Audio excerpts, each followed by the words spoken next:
welcome to the space station Voyager. I have actually no idea if they saying this in Voyager or not. I only watched the first season of Voyager. Oh, what a liar! I didn't watch Voyager at all. Ooh, fuck! No, I forgot something. It's really cold.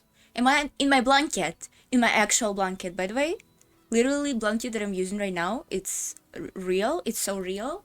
I'm in my blanket and with a little thingy with a lot of hot water because it's really cold. And I forgot something in cold world. Fuck, let me go take it real quick and then we start. I have some like dumb shit for the opening today. Hold on. Listen to the music. Look at cute me. Ouch!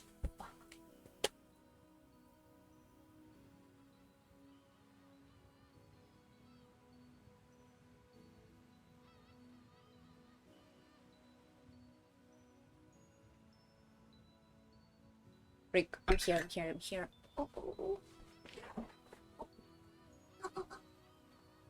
Okay, here's me. Here's my blanket.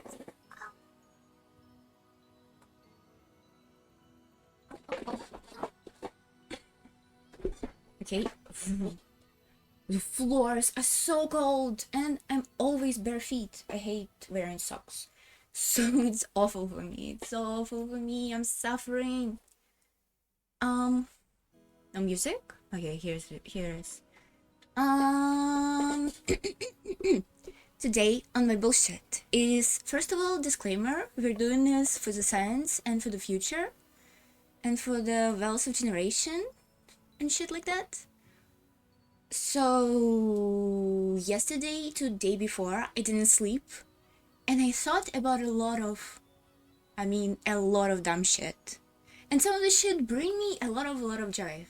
So today we're gonna talk about the shit. First, I'm coming to you with a conspiracy theory. You need to hear the sound, okay? You need to hear the sound. I'm turning it on. No, I need to turn off this, right? Okay, now you can hear it. Can you? Advanced audio properties. No, let's not do it. Listen to this video, okay? Listen to this video. Everything gonna make sense. Bear with me. Video. It's a TikTok. What's going on?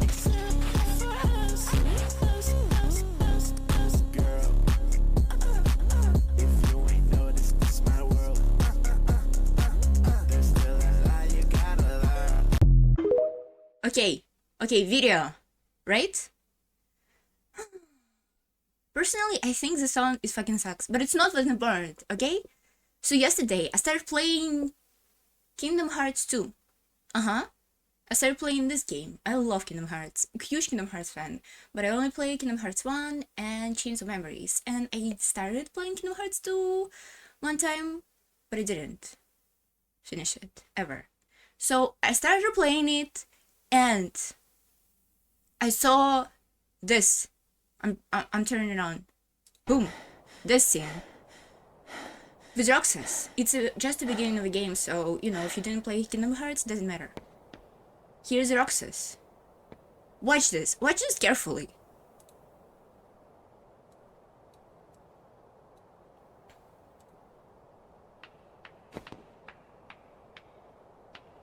Roxas. All right. Fight. Fight. You really don't remember.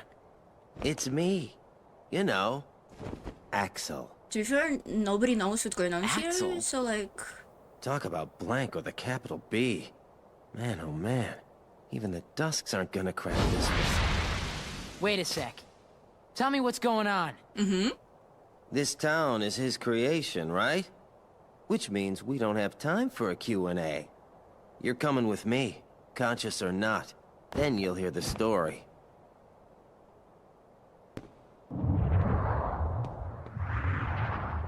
Uh-oh.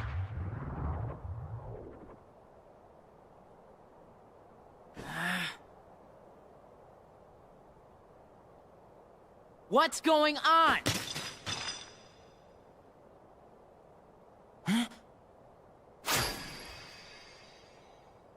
Number 13. Roxas. The Keyblade's chosen one. Okay, fuck it. We don't need badge anymore. Did you hear it? Did you hear it? Let's repeat both of those. Let's repeat both of those. Did you hear it? Let's repeat the first one. Let's repeat this. What's going on? What's going on? Now shut up. Now Roxas. Oh, I can move it. I can. Fight. Yeah, shut up, Axel. Axel. God, I fucking hate Axel. Axel. Talk about blank Blah, with blah, a blah. capital B. Man, oh man. Even the about blank Dusks aren't gonna crack You this. shut up. The crack. This time for a Q&A. Time for a Q&A. You're coming with me. Oh my god. Hear the story.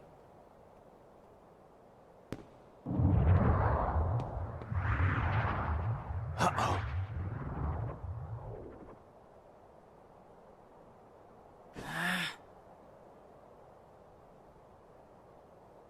What's going on? This is the same sample, isn't it? It is for sure the same sample.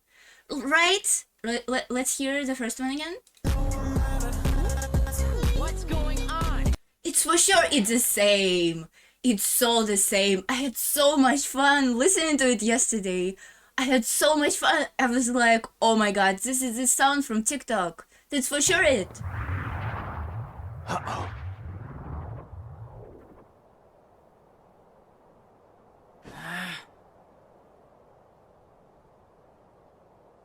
What's going on? Yeah, this is it. I don't know. If you have an opinion, just tell me. But I think it's the same. It just sounds the same. Isn't it cool that they constantly use like some random sounds in their dumb TikTok sucking songs? Like, I was so excited about it. When you found out about those samples that they use, isn't this always fun?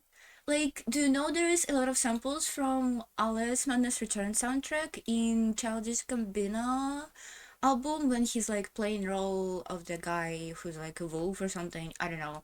I never listened to this album. I just know about the reference. Okay, that was conspiracy theory for the day. That those two are for sure the same. Those are for sure the same. For sure. Okay. This one. Next thing. I started watching Lucky Star. I was watching Lucky Star yesterday. And I saw this episode. Boom. Where Kanata makes this face. Right? So what I did is that... What I did... A second.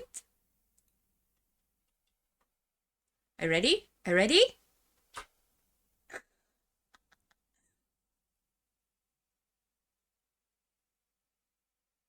I made a toggle for it. Isn't it cool? It's so stupid. I saw this face and I was like, holy shit, this is me. I also bought the timer, sorry. Okay, I can't even click it.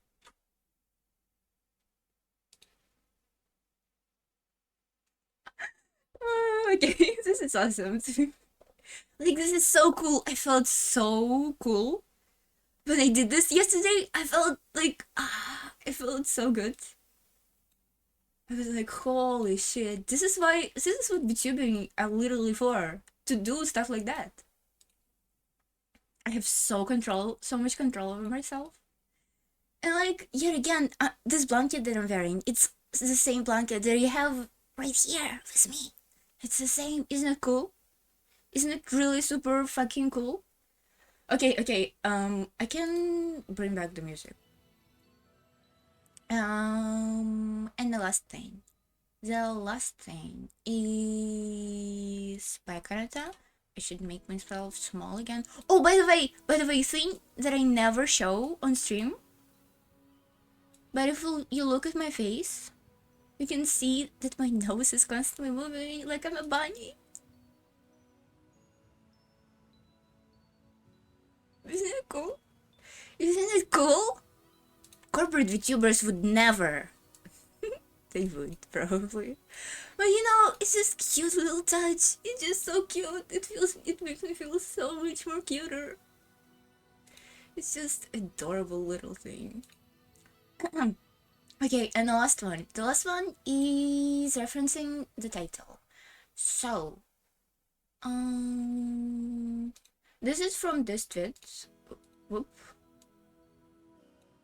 From this tweet. Fuck, why can't I click on it? Ah! It went away. By AkiWorks. The discourse was had. I didn't make the rules. The tactic ranked by their ability to bug light in the Kira case. And literally all of my favorite characters are on this chart.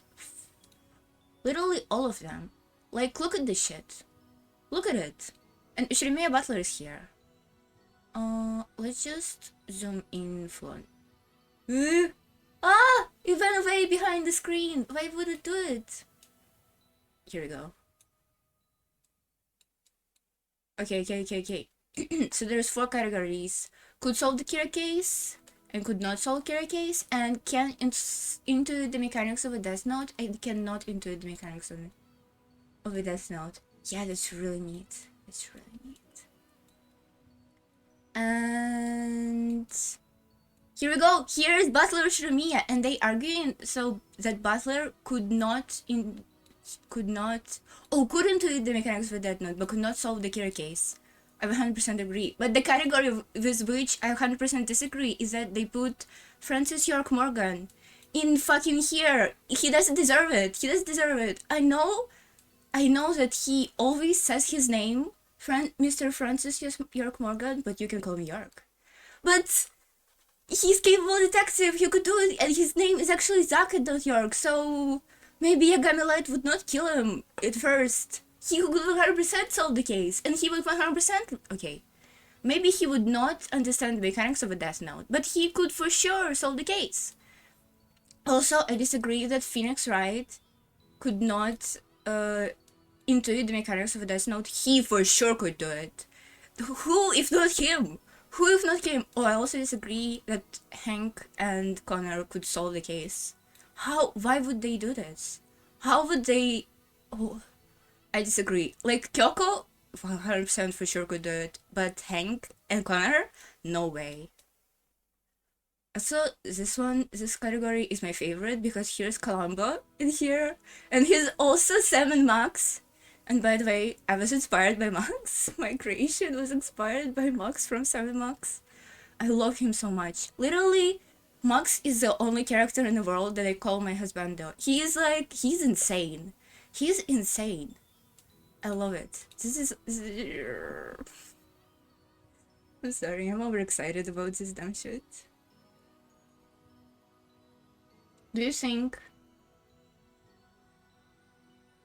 Adachi would intuit the mechanics of a Death Note? I don't think so. I don't think neither Adachi or Akechi could do it. Oh, here's Roger Rabbit! Why is, like, every character that I love from the bottom of my soul is literally here. For some reason, all of the characters I love are also bunnies. Makes you think. Okay? That's it. That's it, Battler is here. Battler could not solve the Kira case. Which I agree, probably, with all information that I have. That was all for today. Let's play the game. Let me turn the game on. Where is it? Oh. Oh, G Battler got some breeze. What do you mean a G Battler? You mean the one who looks in an old art style? Or something?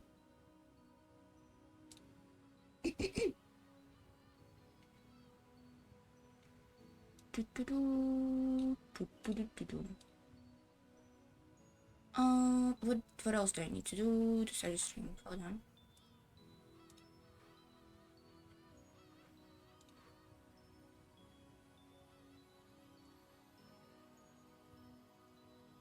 Okay, now I'm purple. That's great.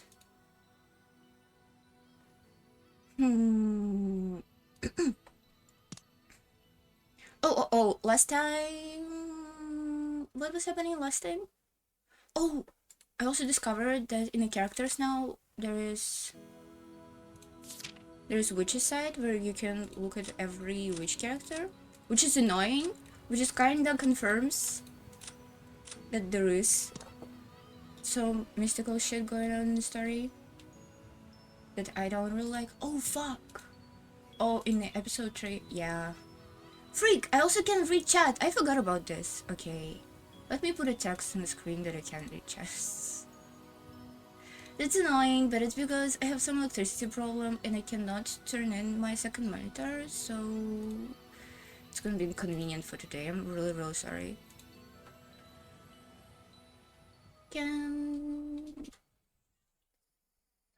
I can read chat right now because I'm in OBS. Read chat, sorry. But if when I'm playing a game, I can read. I'm sorry. No, let's leave it here.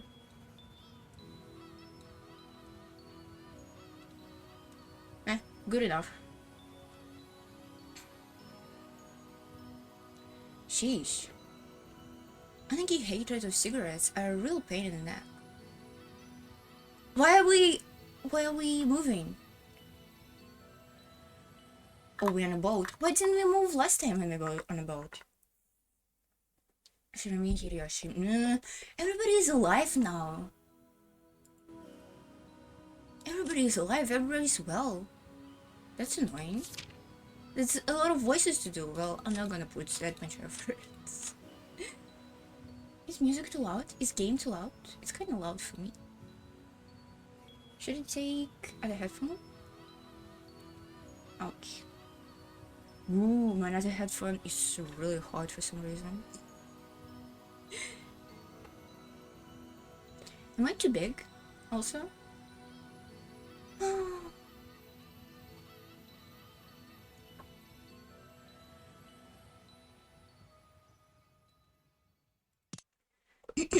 Sorry, she's been grumpy since last night. Think you could let it slide? Rodolphe and Hideyoshi went onto the deck and took some cigarettes. Eva had always hated the smell of cigarettes, but when she was in a bad mood, she got even more oversensitive. Excuse me? Oversensitive on the smell of a cigarette? Are you insane? Whatever. The two of them had attempted to spend some relaxing time smoking until they made it to the island, but they had gotten yelled at and chased out onto the deck. Hideyoshi tried to use his lighter, but it didn't go well with all of his strong wings on the deck. Rodolphe took out a Zippo with a stylish gesture and let Hideyoshi borrow the flame. When did you start smoking, Hideyoshi-san? Just after the war. In the beginning, I was rolling them. Ooh, fancy. Then I started using what I was selling. Haha. So you were already smoking when you met Anaki. I bet she's really always telling you to stop. I never listened to her, so she's already completely given up on that. Look like men gotta be stubborn. Hideyoshi laughed heartedly, but Trill chuckled. After being scolded by Eva and told to smoke outside, they had dejectedly fell to the deck together. There was almost no doubt that he was under her thumb.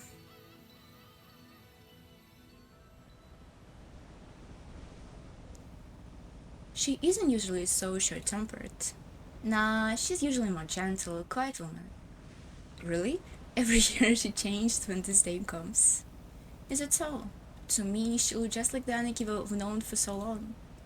That's right, she goes back to being Eva of the Ushiromia family. But that's different from Eva who's with me. Well, I can understand why she's grumpy. This family conference is going to be a pain. Sure is. This plan to drain money out of Krau's Nissan. It's a family conference, only in name, really just fight between siblings. With a family conference ahead of them, the three siblings, excluding Kraus, has made a secret contract. Ooh, they really did! Each of them had a pressing situation to deal with and urgently needed a lot of money. And the only one who could help them was Kraus, who spoke for the Ushiromia head since Kinzo was shut up in his study. They had long felt that Kraus had started taking advantage of Kinza's loss of the interest in his own wealth, and was embezzled with the wealth of his own use. When everything had been going well for the siblings, even though they had found it detestable, they had pretended not to notice. But how that they needed money, they couldn't just quietly accept that.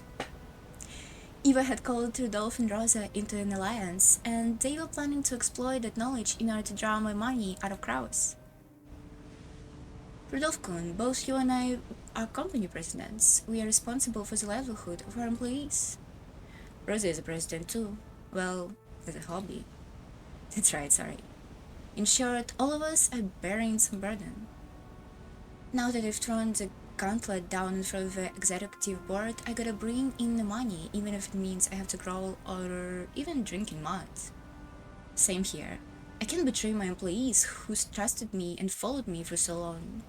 That's why I gotta get some money out of Kraus Nissan, even if I had to grab him by the neck. Aniki has always been at odds with Aniki. Aniki is like Onesan and Onisan, and now she has to have a full-on confrontation with me. That's probably enough to make her grumpy. So Eva has always been on bad terms with Kraus Nissan, then?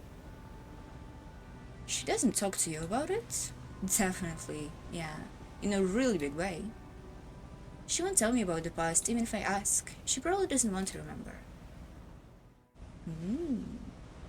So is this chapter going to be about Rosa and Hideyoshi? Maybe even more about Hideyoshi? Are they going, like, from a character... how is it called? From a character like H? We're gonna have... oh no, they don't. If it's a chapter about Hideyoshi and Eva. It could be a chapter about Rudolph. Yeah, but the first chapter wasn't about any of the siblings per se. There wasn't any character arc in it.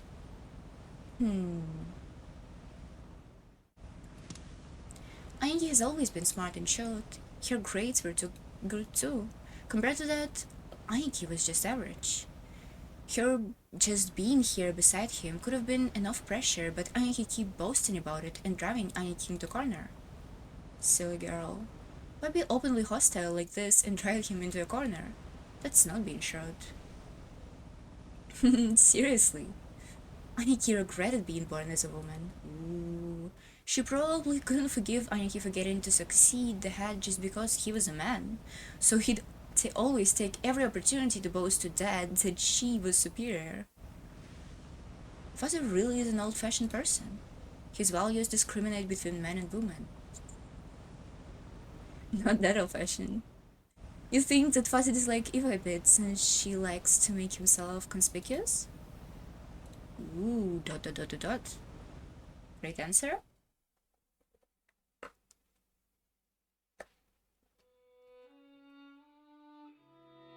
Steady pace. Good song. I like this one.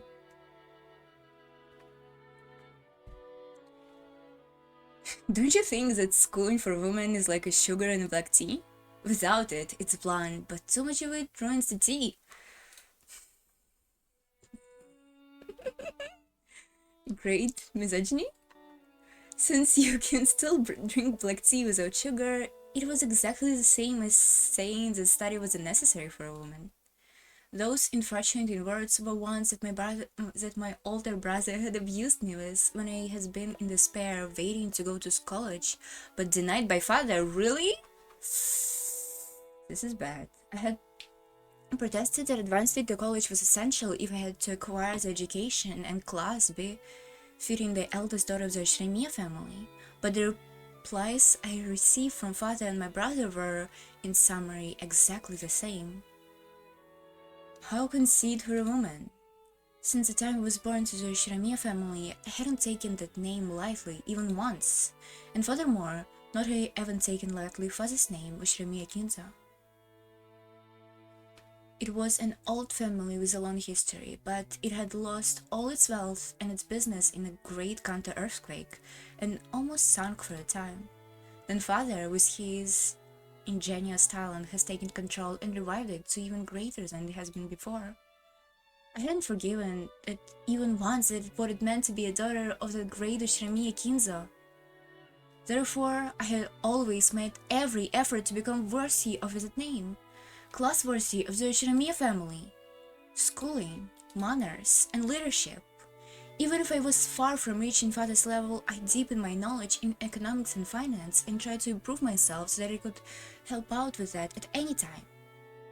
However, in the end, there never came a time when father acknowledged that. To father, a woman was only meant to support a man, and nothing farther than that was presumable.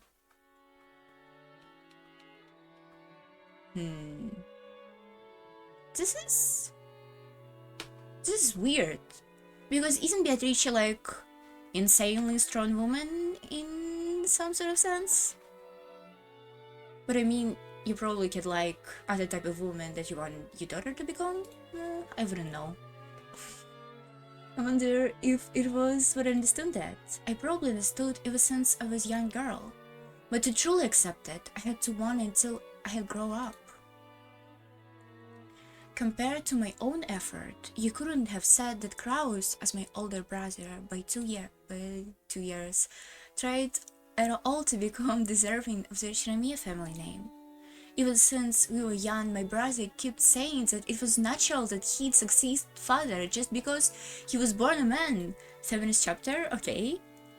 He kept repeating that, as though it was absolute gap between us. I couldn't stand it. Even though I always got better grades than my brother, even though I became class president while he was stuck as a vice president of a class, even so, my brother was considered to be an appropriate person to succeed the Ushiromia family just because he was a man. Of course you could get away with gender discrimination in those days.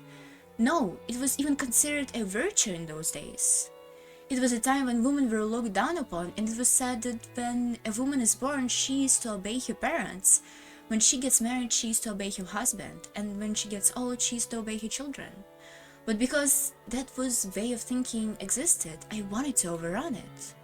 Innocently, I kept trying to prove that I was the most fit.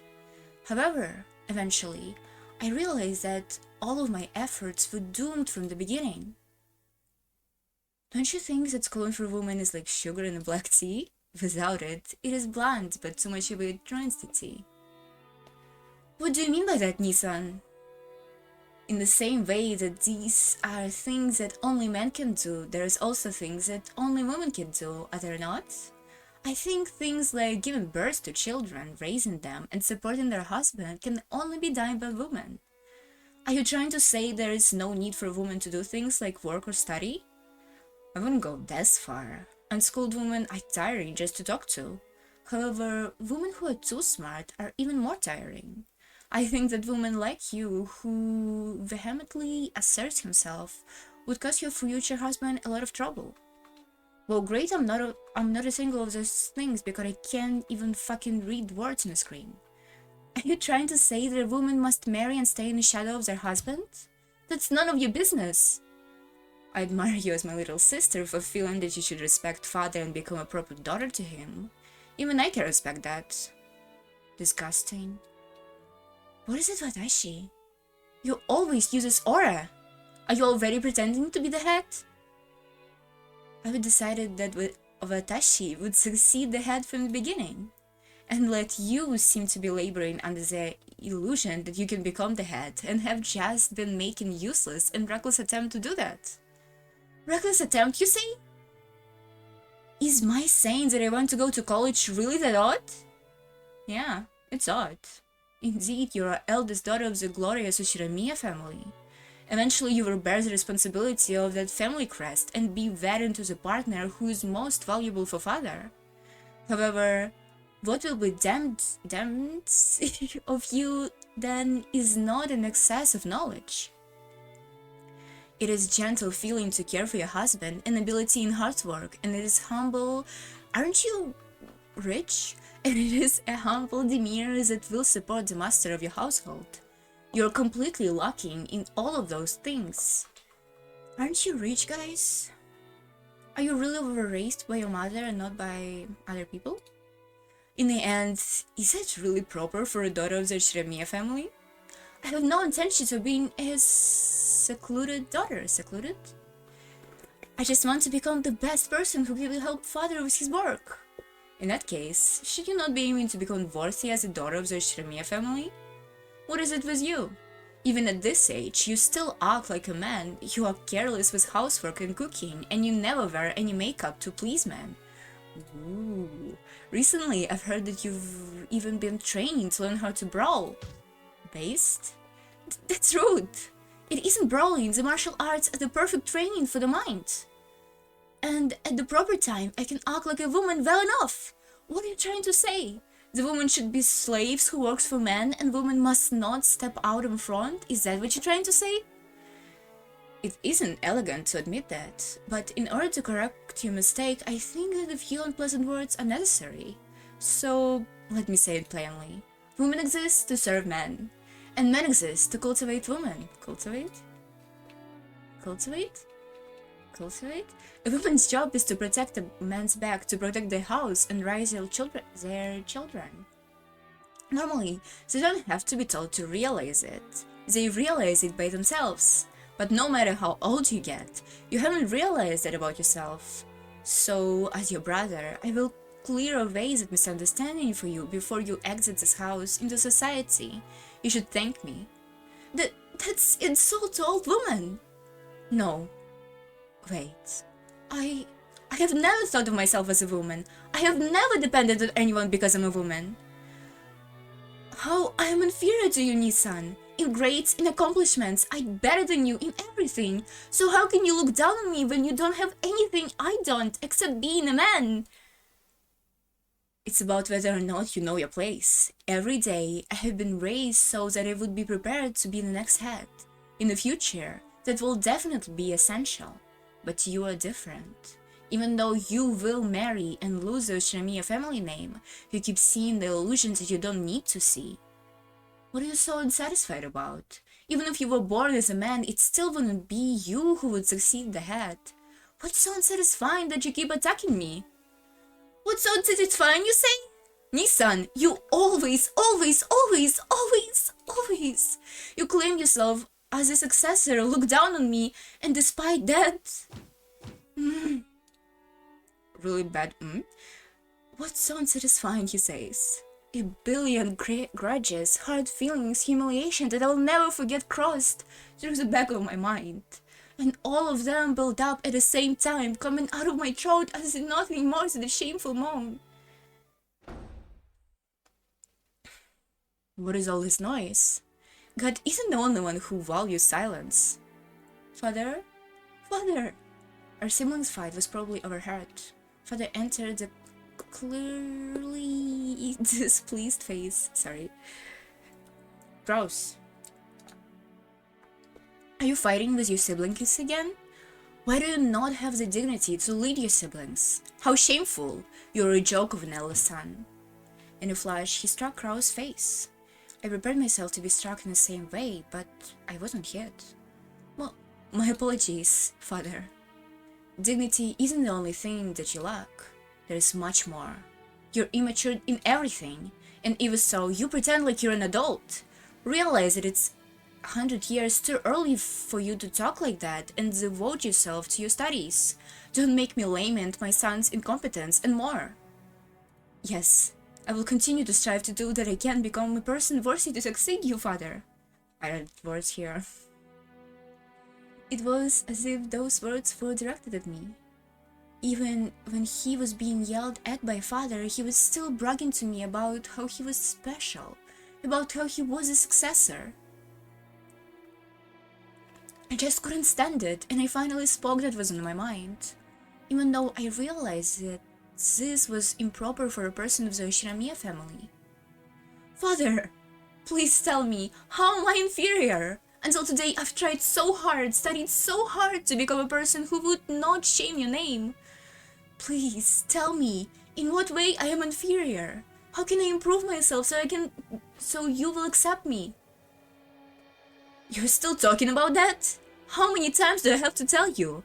I have no exception for you whatsoever. A woman should just learn cooking and sewing, like a woman.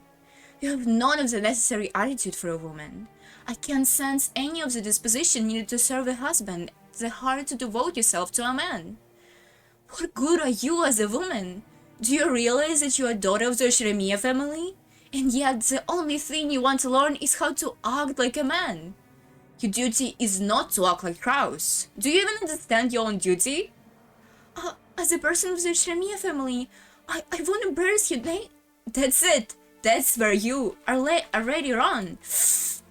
Your duty is to marry out of the family and bring me a man who's profitable to me. And then devote yourself to your husband, be fruitful and multiply. Be a good wife who brings praise to your husband's family. How are we seeing this flashback? Oh, it's probably from Eva's memories. Because I just realized it's not, there's no crows here. There's only, I mean, not... Oh, I forgot her name. There's no Rodolph here. So if Rodolph would like saying this to Hiroshi, it wouldn't work. So it's like just Eva flashback. I really like Eva right now. I feel like Eva's character much more interesting than Rosa's character. What can you do that is capable of pleasing a man? Do you think you can make tea? Do you have any talent in cooking? You have nothing! I mean, guys, you literally have servants. Isn't she supposed... You literally have servants. Why... Whatever. All you have done is try to act like crows. Crows will succeed the Ushiromia family. If you are satisfied with that, kill him. Then you are disobeying me. Are you saying that you won't even listen to what I say, even though you're my daughter? Get out! You're disinherited. Ooh. Could happen to me. But won't, unfortunately. I won't let you use the name of the Ushiromia. Disinherited. Why are you always repeating words? He started coughing. Father, stay strong. Ooh, Eva is a hare. Looks cute. Please calm down. Genji-san, could you bring some water? Young crows. Looks weird. Yes, immediately. Eva, please leave this place. He doesn't mean what he says. I will calm him down. Disinherited. If you won't listen to me, you're disinherited. Cough, cough, cough, cough, cough. As father struggled with the feet of a heavy cough, my brother patted his back, as if that were naturally his duty. It was so vexing for me then to let him monopolize that duty. If I approached father carelessly, I would probably be hit again. However, I fearlessly tried to approach father's back. Genji blocked me. Iwa-sama, it would probably be better if you stepped outside for now. The master is not in a good mood today. But why are my children so incompetent? Kraus is like an indignity. Eva never move on from being a stubborn tomboy. Ooh. I have no manly son, not even a womanly daughter. Great sentence. Where did I go wrong raising them? Why Genji? When and where and how did I go wrong? My lords, you have done nothing wrong. Kraus-sama was grown into a sturdy son, and Eva-sama into a lovely daughter. You haven't made any mistakes. In what way? In what way is she lovely? What the fuck? No wonder she's a bitch now. Jesus Christ. Far from a lady, she's always acting like a man. Is she? Disinherited. Cough, cough. Father, I was just warning Eva about... Wrong voice. Father, I was just warning Eva about this very thing. Eva too promised that she would have a change of heart and acting like a lady. Couldn't you postpone that for just a little longer? Ready my food. Disinherited. Yeah. Go quickly and I'll handle this for you. Kraus gave me a look telling me that.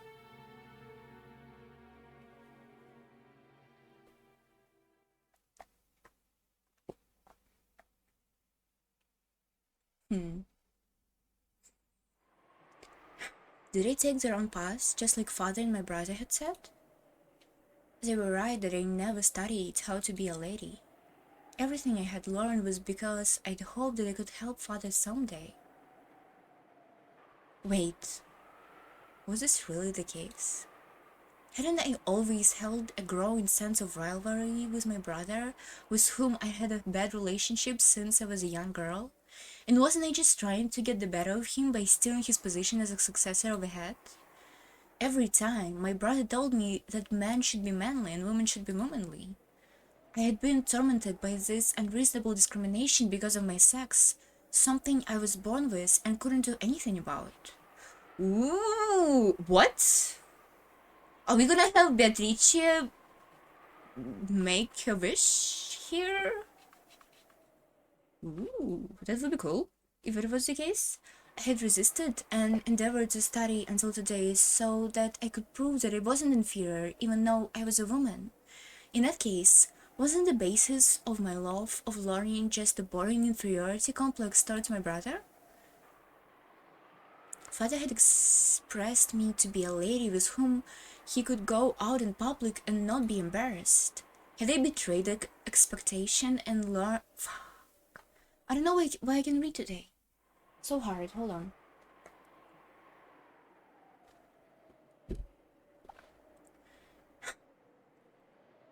Had I betrayed the expectation and earned grades to intimidate my brother just to clear away the pent-up resentment from my childhood? Distant. Ooh, she's so cute! She's so cute! How could you say that she's tomboy? She looks so cute! She looks like real feminine.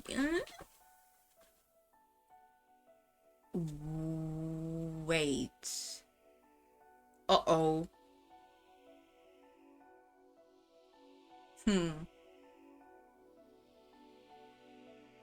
Okay. Recently, I just went into the files of this game to look up to get an image of a portrait of Beatrice, and there was other characters who I saw portraits of, which I probably should not talk about spoilers, but whatever. And there was some character that reminds me of this Eva here. I wonder if they're connected somehow.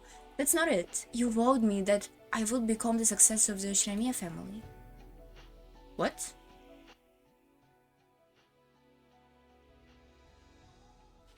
Who said this? You...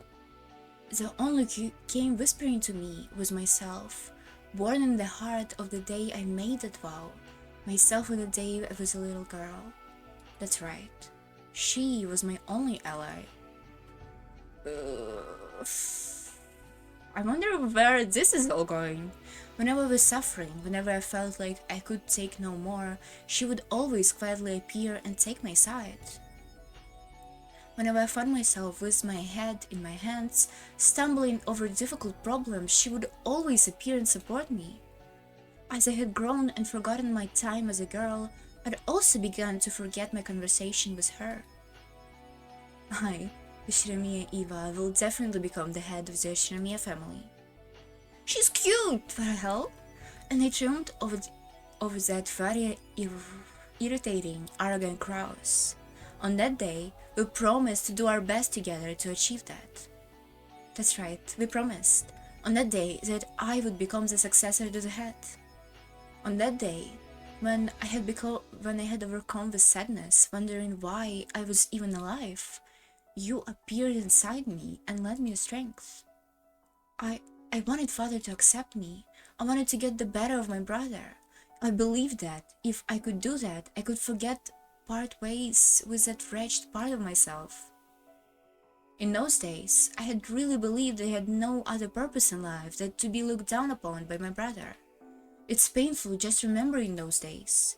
The wound, the tear that split open in my heart. She taught me how to sew up this wound. I would change my anger into effort and improve myself, become a person more worthy to be the head than Kraus was, and triumph over him by making Father accept me, the perfect revenge. I knew more or less that a woman couldn't succeed the head, but if I could become so superior that I could return that.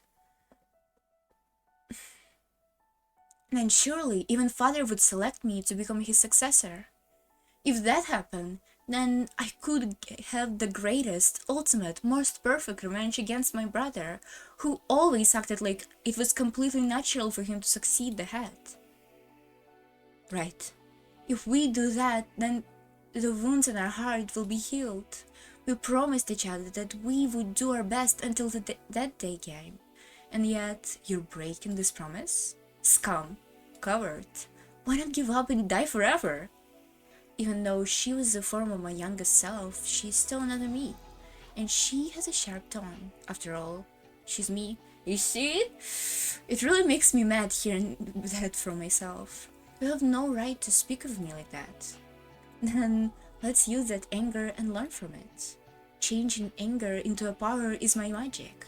I've saved you from several predicaments with my power and allowed you to achieve things that should have been impossible for you. As long as you have my magic, there is nothing you can do. That's right. Anger has been my driving force. I wondered when it was that I've forgotten that. If you remember me again, that magic is ours once more. Oh, Beatrice vibes? Come on, let's turn that anger into power. Okay, I literally should have been spoiling game for myself. Come on, let's turn that anger into power and endeavor in our studies even more, alright? I'm sure that we still have a lot of more studying that we need to do. Let's go to college, study more and more, get excellent grades, and drive crowds into a corner. Yay, college! That guy makes a face as though we are nothing, but I'm sure he was pretty well concerned in his heart. If only he would just learn his place and die. If he did, he would become the head. Rudolph would be nice enough to decline. That kid can't go against us. Stop that. Even if I study more, Father still won't accept me. Yeah, just kill Rudolph. Why? Father is telling me to be womanly. No matter how hard I try, as long as I am a woman, Father will never pass on a headship on me, even if I'd been born before Nissan. No matter how much effort I put in, I can't become anything more than a woman. I won't be accepted. I can't suppress Nissan, who doesn't try at all. I will always be looked down upon. Father and Kraus are the worst kind of male supremacist. This is so funny. I mean, it's not funny, but these two words together, it's so funny. Male supremacy. Really cute. If we should just fucking die already. She would curse in my place. Words that I couldn't say carelessly, she would say to me, for me. Even though I understood that she was just another part of myself inside of me, I felt like she was the only ally I had who would sympathize with me. However, this is so fucked up. She was only ally I had who would sympathize with me. Ew, this is so sad. However, while sympathy might calm my heart somewhat, I wouldn't do anything to improve my current situation. In the end, she could only console me when I was dejected by reality, and for some amount of time I needed to accept it. Thank you. That's enough now. Now that I've come to this, I'll become such a good lady, then I'll surprise Father. I'll find an excellent man that Nissan can't even be compared with. No, that's no good. She rejected my timid thoughts. I know why. Because she is me. I know why. Father says, or at least right now he says, that he won't let a woman succeed the head. But that's never been anything more than the rules that Father decided on. Since Father decided on it, he can abolish it. People's facing can change many more times than there is grains of sand in a beach. Even if you don't prove that Kraus is a stupid man, Father will eventually realize it. At the time, the ridiculous walls that separates man from woman will be demolished by Father, who set it up in the first place. That day will surely come. Whoa! Eva versus society? Eva versus man? Insane character arc. How can you say surely? Because that's my magic. Gender witch? Feminist witch? Really fun? What the fuck? If you just believe it, this magic will surely create a miracle. The basis of my magic is nothing more than you believe in heart. If I can use that magic, then surely, until the day I die, I'll never have doubts I'll never have doubt that someday I will become the head. But I don't know if that is the right thing for the Ushiromia Eva. Shouldn't I aim to become the kind of lady that father hoped for, someone he can take out into society and boast about? Nah. Father might have a better view of me if I was reborn. Maybe my brother could find his own lifestyle and I could find mine. Besides, no matter what, I just can't imagine that my father, stubborn as he is, would not only allow a woman to succeed the head, but also skip my older brother and select me for the headship. You won't believe? I was just thinking. Maybe I can succeed the head, but as a woman, I can have a child. And Nissan's still engaged. If Nissan doesn't manage to have children, and I do, then wouldn't the next head after Nissan be my child? Wouldn't that basically mean the same thing as stealing the headship from Nissan? Are you serious? Yes, I'm serious. It will indeed be quite sad to throw away the determination from my years as a young girl. It will pain my heart to betray you, my younger self, but this way is the most realistic. In that moment, my body changed and I was no longer myself from back then, but as I am now, a wife and a mother. Yes, this is a dream. Ooh, a moon background saying this is a dream? Tsuhihime vibes? Even though she still possessed the same ambition and desire as always, and she argued back with your expression displaying clear displeasure at this change. Are you throwing away your dreams? And are you throwing me away? I'm not throwing anything away, it's just that I've become an adult and the time has come for us to go our separate ways. That's right, you already become an adult. You've even forgotten how to use your magic. You're now a mother of a child. You've forgotten the magic that can grant you own dreams and you are now pushing those dreams onto your son. Even though you had your own life messed with so much by father and Kraus, you're trying to push your dreams onto your son and mess with his life too. Is that what being an adult is all about? George is my pride and joy who wanna bears me no matter where he goes. The dreams that wasn't granted me must be granted by George. Jessica's grades and behaviors aren't good at all, and she's a woman. If only Jessica would step down, George could become the heir. It's actually what's gonna happen here. So Eva's not unreasonable if it's her goal in the end, but I agree with this other Eva in quotes. My heart pined even as I said it. Aren't I just forcing my own regrets onto George? I don't have any rights to disparage Jessica, and to hit her with the same words that had caused me so much suffering is just trouble. It's just horrible. I understand. Wanting to triumph over my brother was nothing more than my personal revenge. I mustn't use George for that. So I'll take the revenge myself. I have a plan to cheat Nissan out of some of his money with Rodolphe and Rosa as my allies. Where are we right now? On the timeline. We were on a ship right now. What's with Eva? I'll surely be able to get back at him. I mean, there's no doubt that Nissan is embezzling father's assets. What a boring plan. Why don't you just give that up and cry yourself to sleep forever? We will become the head of the Ushiromia family. Don't try to confuse that dream. So believe me that you can definitely achieve it. Believe in my magic. If I believe, will the magic have power, I wonder? Yes, my magic can grant any wish without fail. I'll believe. So create a miracle with that magic. If you don't, the hole in my heart will never heal. Yes. Then listen to my magic words and understand them. If we can solve the riddle, we can become the Ushiromia family head.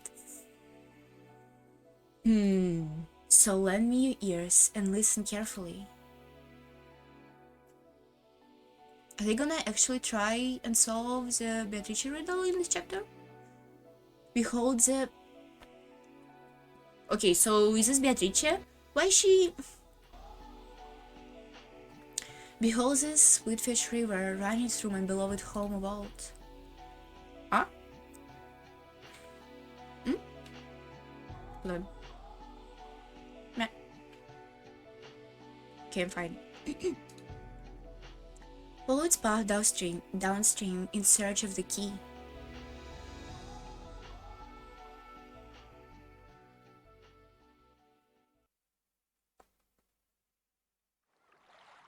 Oh, she was just sleeping. Okay. Eva-san, it looked like we were about to arrive. As her shoulder was struck by Kiri, Eva jumped and woke from her doze. Sorry. I was half asleep. Sorry for surprising you. Auntie Eva, you were out cold. Did you get up early this morning? I suppose. This Eva's asset looks so weird. Her eyes looks weird. I suppose. How embarrassing. I must have looked quite disgraceful. I'm sorry. Very impressed that you relaxed enough to sleep, though. Not like Battler, he's been yelling the whole time about he's gonna fall and drown. Can get bored with this dude around. Shut up! Everyone has one or two things they don't like. Battler and Jessica went back out, squabbling merely. Rudolph also made a face as if asking, "Are you alright?" Get a hold of yourself. When you see the face of that and the rest, all that sleepiness will go right out the window. Let's do our best to stay firm, alright? That's right. We have to stay firm, especially this year. That's it. Let's tense up our assholes and do this thing. Rudolph said these strict words in a small voice that only Eva could hear. Future would not be tolerated in this year's family conference. Failure. Fuck. All of their companies were hanging in a balance. Even Rudolph's face looked a little tense. Eva's expression probably looked tense as well. Mother, I have our luggage. Let's go up onto the deck. Thank you. You really are thoughtful, George. Why are you thanking me so suddenly? It's not like you, Mother.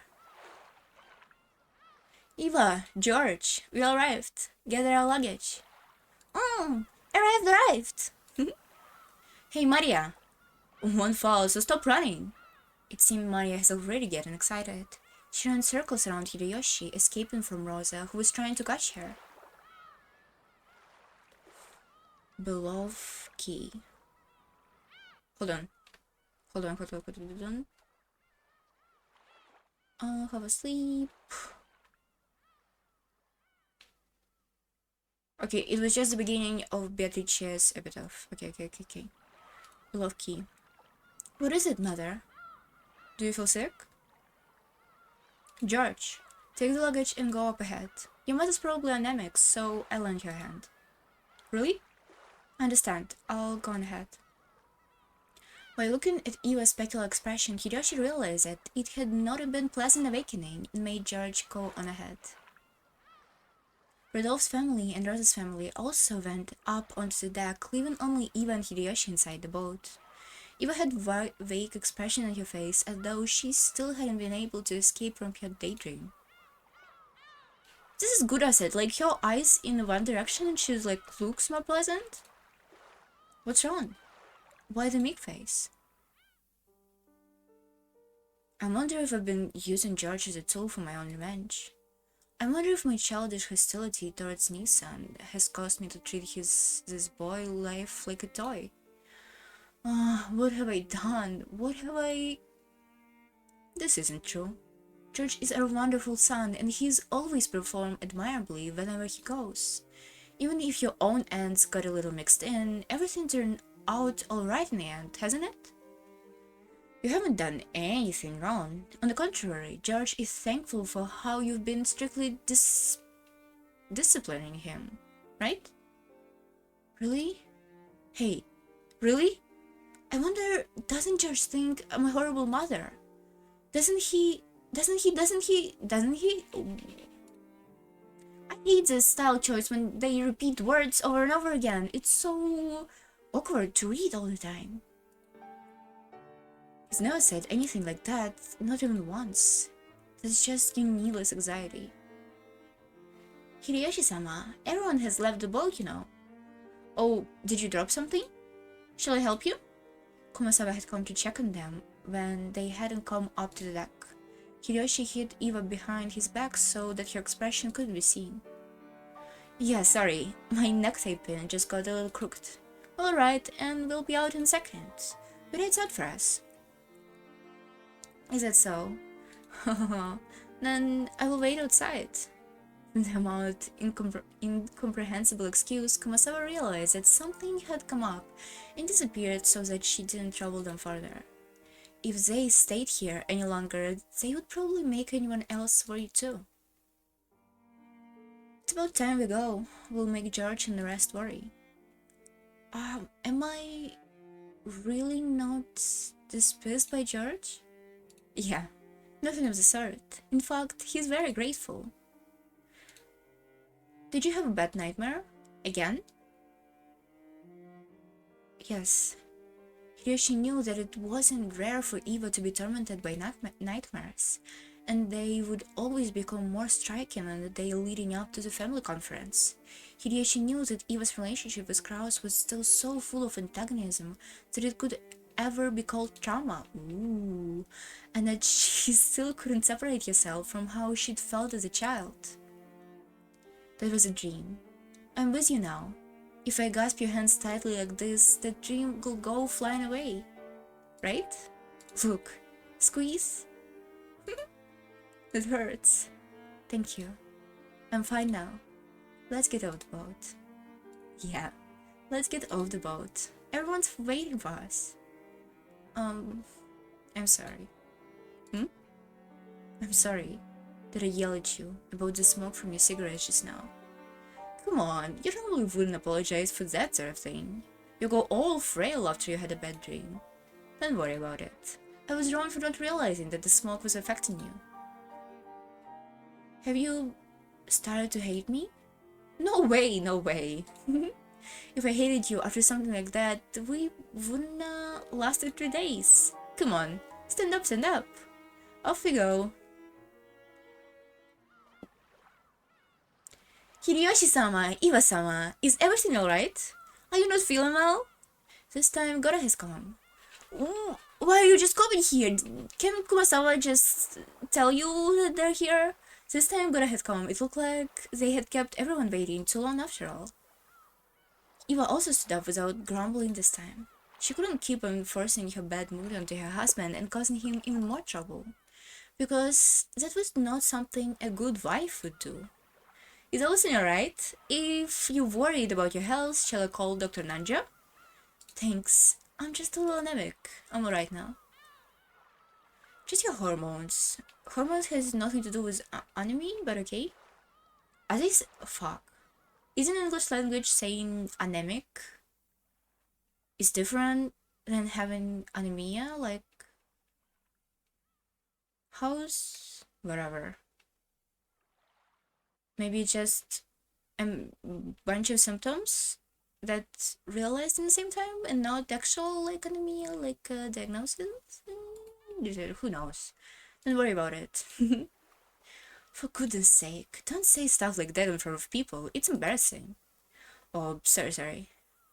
Eva eyeballed Hideyoshi in the gut. By the time her normal expression had returned, which allowed Hideyoshi to relax a little.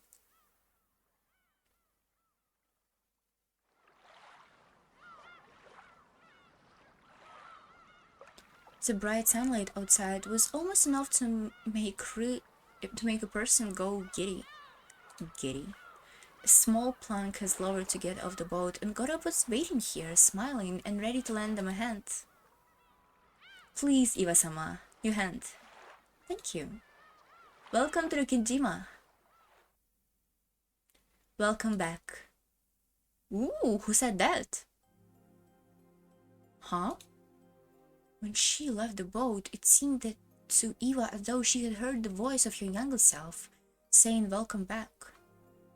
So, presumably this is not younger self, it's Beatrice's manifestation in her head or something? And like Beatrice pick a form? Just theory, I don't know. No, it hadn't seemed that way. Somebody had said welcome back to her. After becoming a shameless adult, the voice of her younger self was distant. What am I living for? Came out of nowhere, okay. What can I do to release myself from this obsession? There she heard her talking to herself. He drew Eva close to him by her shoulder, and just by his firmness, he communicated that there was no need to say anything more. Maybe it was because the typhoon was getting closer. The lively cries of the seagulls, which usually greeted them when they arrived, couldn't be heard at all.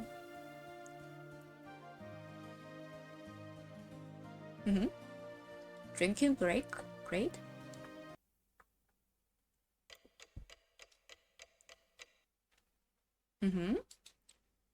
My preparations are already complete. Are we not gonna have like a secondary character arc? Secondary like plot point with servants? Like was in the first one? First one was about... Ooh! Oh, probably it could be about George or something? Yeah, if it was about George, it would work. 6 years ago, you say? I mean, 6 years, that's like a whole of elementary school, isn't it? I'm pretty unfair to ask me to remember, don't you think? I agree, especially since we're so young. We've grown a lot in these 6 years. Actually, if we hadn't been introduced, maybe we wouldn't be able to remember you. You think? I knew it was Battler's right away. After he opened his mouth, I was even more sure. I met him for the first time. Oh my god, these two voices are exactly the same. I met him for the first time. Don't know about 6 years ago. That's natural. You were only 3 after all. When you say it like that, it's the same. I only knew Maria when she was 3 years old, and since she's grown so big, yeah, no wonder I didn't recognize her.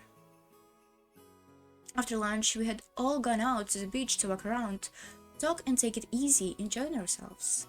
Our parents appeared somehow in age and seemed to have things to catch up on, so we had decided to leave our seats.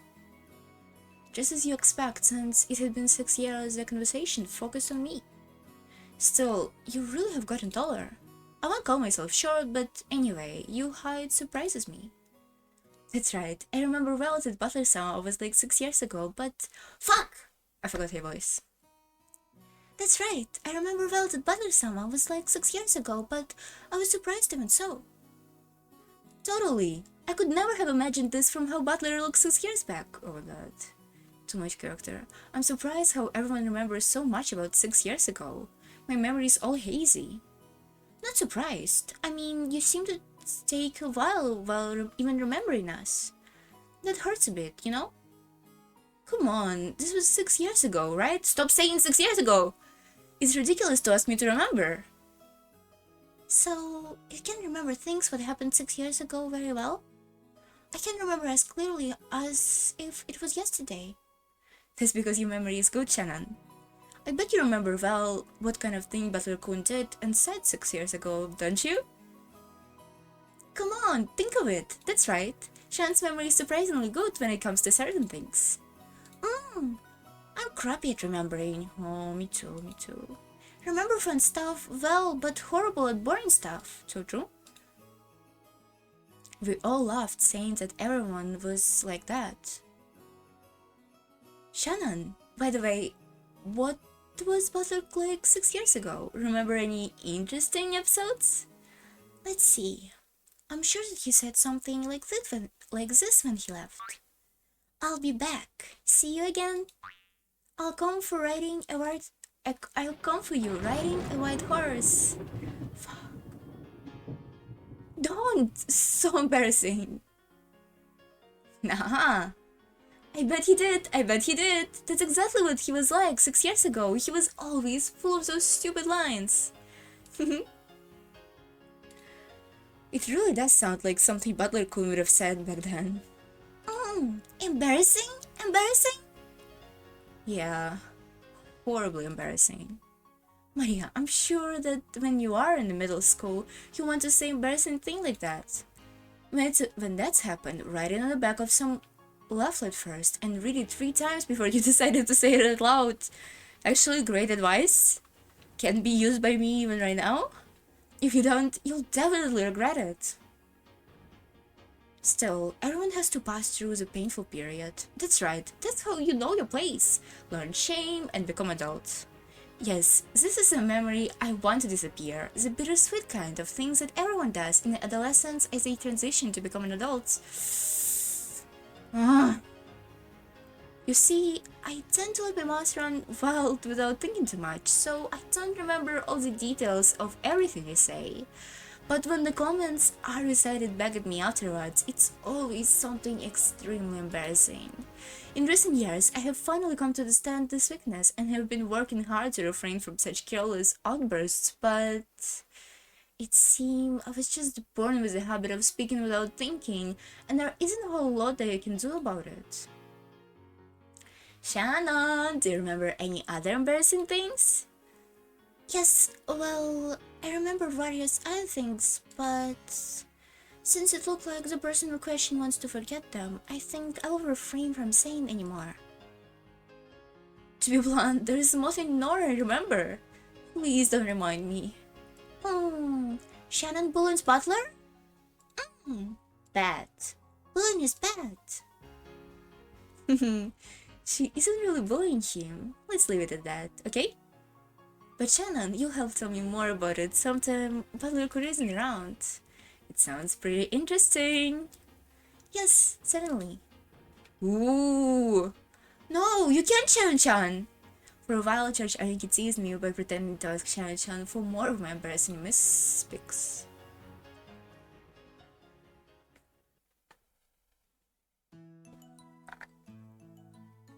Judge Anki was messing around, teaming up with Shan-chan, but he seemed, how to describe it, very candid and frank. He was always frank with his cousins, but he usually took on a reserved, gentlemanly attitude when he came in contact with the servants. When I thought about it, I got a feeling that he was acting a little overly familiar, which seemed slightly weird. Ooh, Maria started scribing in the sand with a stick, and Judge Aniki and Shan-chan joined in, which left me and Jessica off to the side, so I asked her secretly.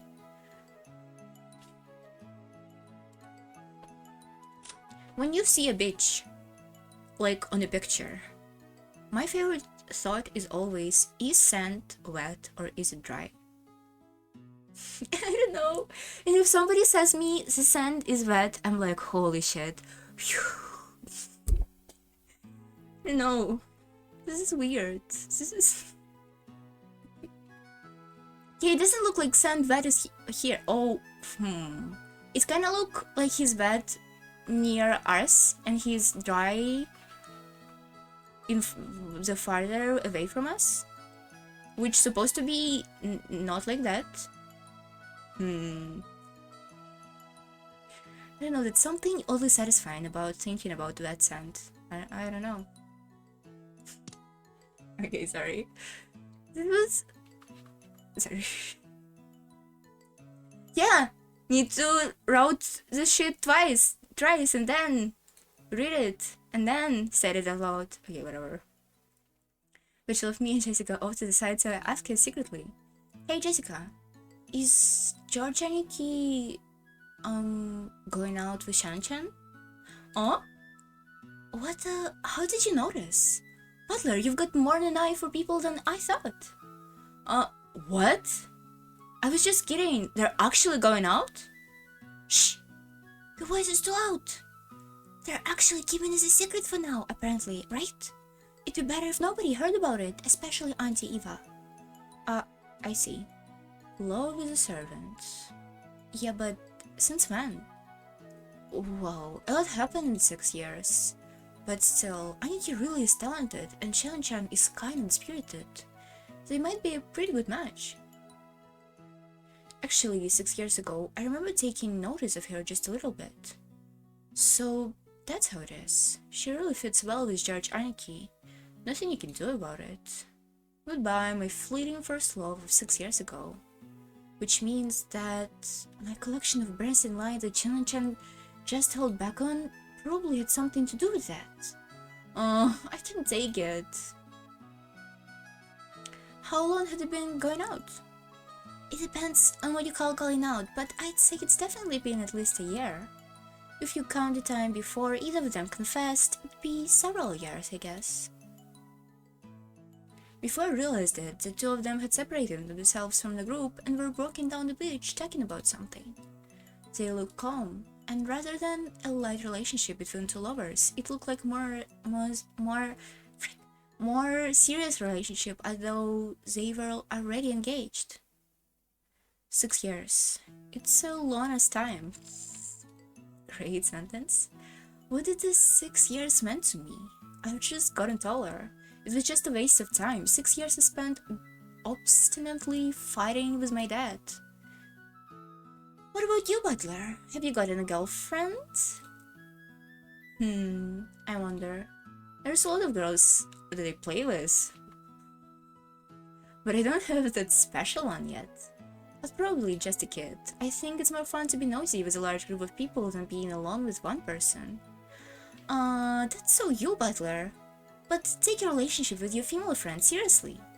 Yours can be scary with their communities and their wrong impressions, okay? There could be some secret fads going on over you, and some might be crying or being hurt without you noticing it, you know? That's so weird. I think I got the same bit of advice from one of my girls in my class just last week. What was that? Why can't we all just have fun together? Do they all really want to find a special person that badly? It's probably because you never had a partner like this, Butler. Well, you'll probably run into a girl like that at some point. Just gotta wait it out.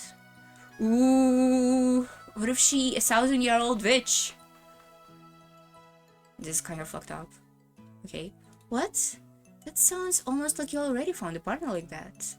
What about you? Have you gotten a boyfriend? Huh? Me? No, come on, that reaction's so easy to understand. From the look of it, there's some boy who you're thinking about, but you haven't been able to confess to him yet, something like that. No, it's not. Cram it, jackass, who cares about me? You're the one who brought it up, so why do you have to go and get mad at me? We are creatures who always ask questions, and yet they almost never answer them. Wow, this is so me and my red scent? Real? What cruel creatures, seriously. Well, okay, I did try to confess once. Well, I stuck out pretty badly. Oh, is this referencing events that we saw in the second chapter? Did they say sorry? No, no, they said they were fucking furniture. Which is much more insane than sorry. No, well, it was really one-sided and they were just, like, taken aback, I guess? It was like they didn't even view me that way. Oh, or is it something else? I can understand that. You talk just like a man. If you don't act a little more elegant, you won't be able to untie someone's heart, you know. Yikes, Battler! It's really... it's the way I speak.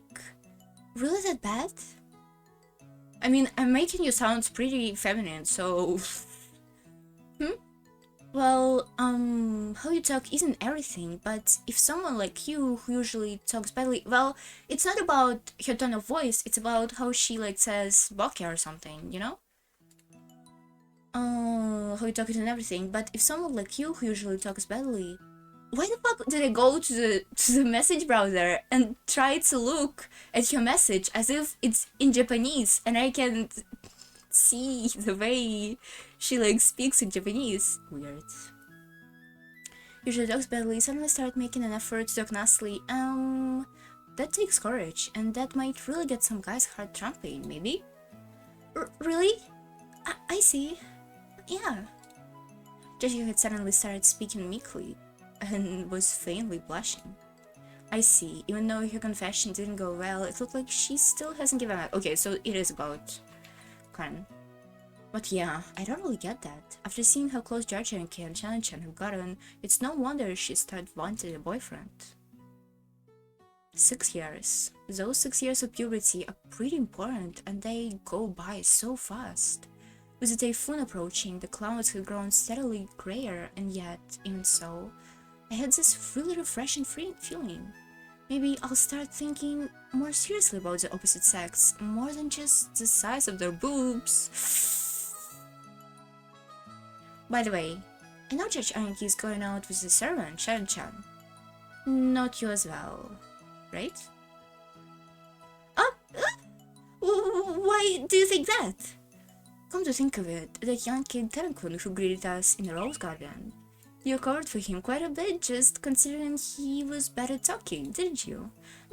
No, that's not... you're too suspicious. Then tell me just one little thing. Right now. Is the boy you're after somewhere within a kilometer? Well... I don't know.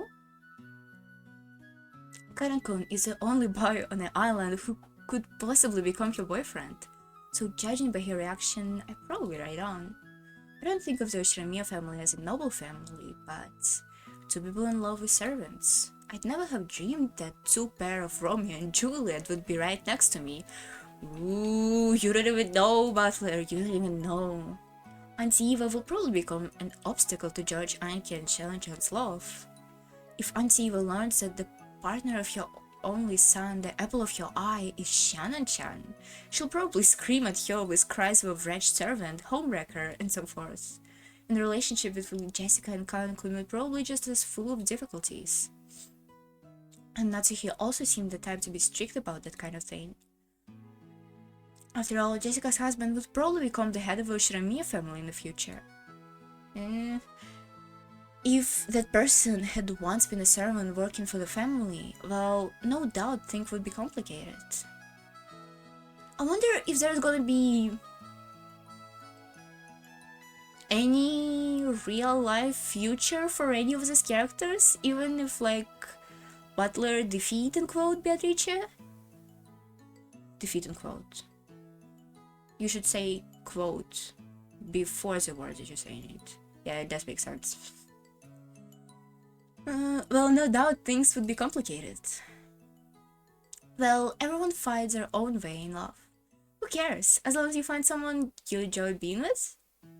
Being with someone doesn't require any permission as long as the two people accept each other. Interesting opinion. I wonder if it will hold with some different circumstances. If you worry about your parents or your family, then you lose. Don't forget that. You can't go out with someone with half-hearted feelings. I can't believe you're saying something so philosophically sounding when you never ever been in love. Don't treat love like a matter of profit and loss. It's about heart. That's all I want to say. Well done. See you again. Have a nice day. Is this a reference? Is this a reference? George Nissan, Shannon, listen. This guy, he just said another one of those lines. I didn't say anything. I didn't say anything. Well, don't make fun of me. Don't make fun of me. I heard. See you again. See you again. For a while, we forgot about the wind getting stronger and played around on the beach.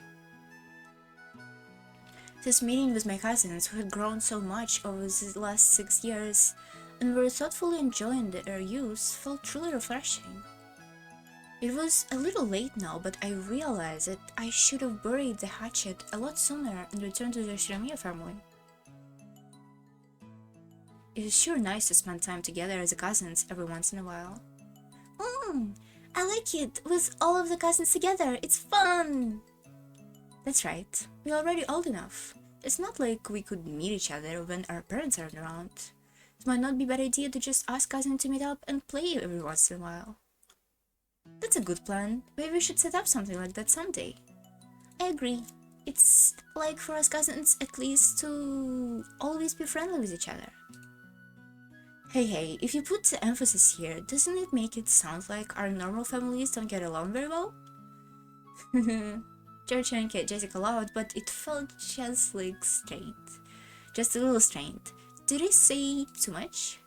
Judging by how our parents had made quiet expressions and tired faces every once in a while during the boat ride at the airport, maybe that was something I should have said. That's right, just like Jessica said. Let's always be friendly with each other. Oh, me too. Everyone friendly. That's right, yeah. We'll always be together. We'll always be friendly. Man, we've been saying some pretty embarrassing stuff. I feel kinda awkward. But I think that is very important. It's very hard for people to always be friendly, let alone always be together, unless they'll wish for it. That's right, you really can take everyone being friendly for granted. Which I know said it. Happiness won't be granted unless everyone believes in it. Shut up. That's true. Maybe some magic exists in the power of beliefs. If we all believe in that, I'm sure it will bring us happiness. Alright, now the next embarrassing thing. Let's all swear to believe together, alright? That we'll all always be friendly, that we'll all always be happy. Screw becoming like our parents, searching for each other's weakness, going after grandfather's fortune, screw all of that forever. Alright, we'll always be friendly and happy. And let's believe that. No matter how long it had been or how much fun we were having, it didn't stop the dark clouds from approaching Okijima. I wonder if the typhoon will pass and show us the refreshing sky before we leave this island. Who gives a crap about what our parents are plotting? Who gives a crap about the inheritance or the honor of the old family? We're so young and renewing our old friendship, and every one of us believing together that we can all be happy. So I want this day to end without anything weird occurring, in peace and happiness, calmly. He didn't know, he doesn't know. No, not I want it to end. Please, let it end. Beatrice jump scare. I actually jumped a little bit, holy fuck. In your dreams. Damn it, don't show up, don't appear. Sorry to keep you waiting. The new game has finally been prepared. Come, let us begin this tale of tragedy. Tragedy. Come to me, rain, winds, typhoon. Cut this island off from the real world. Draw Rokijima into another world, into the nether world, into a world of fantasy.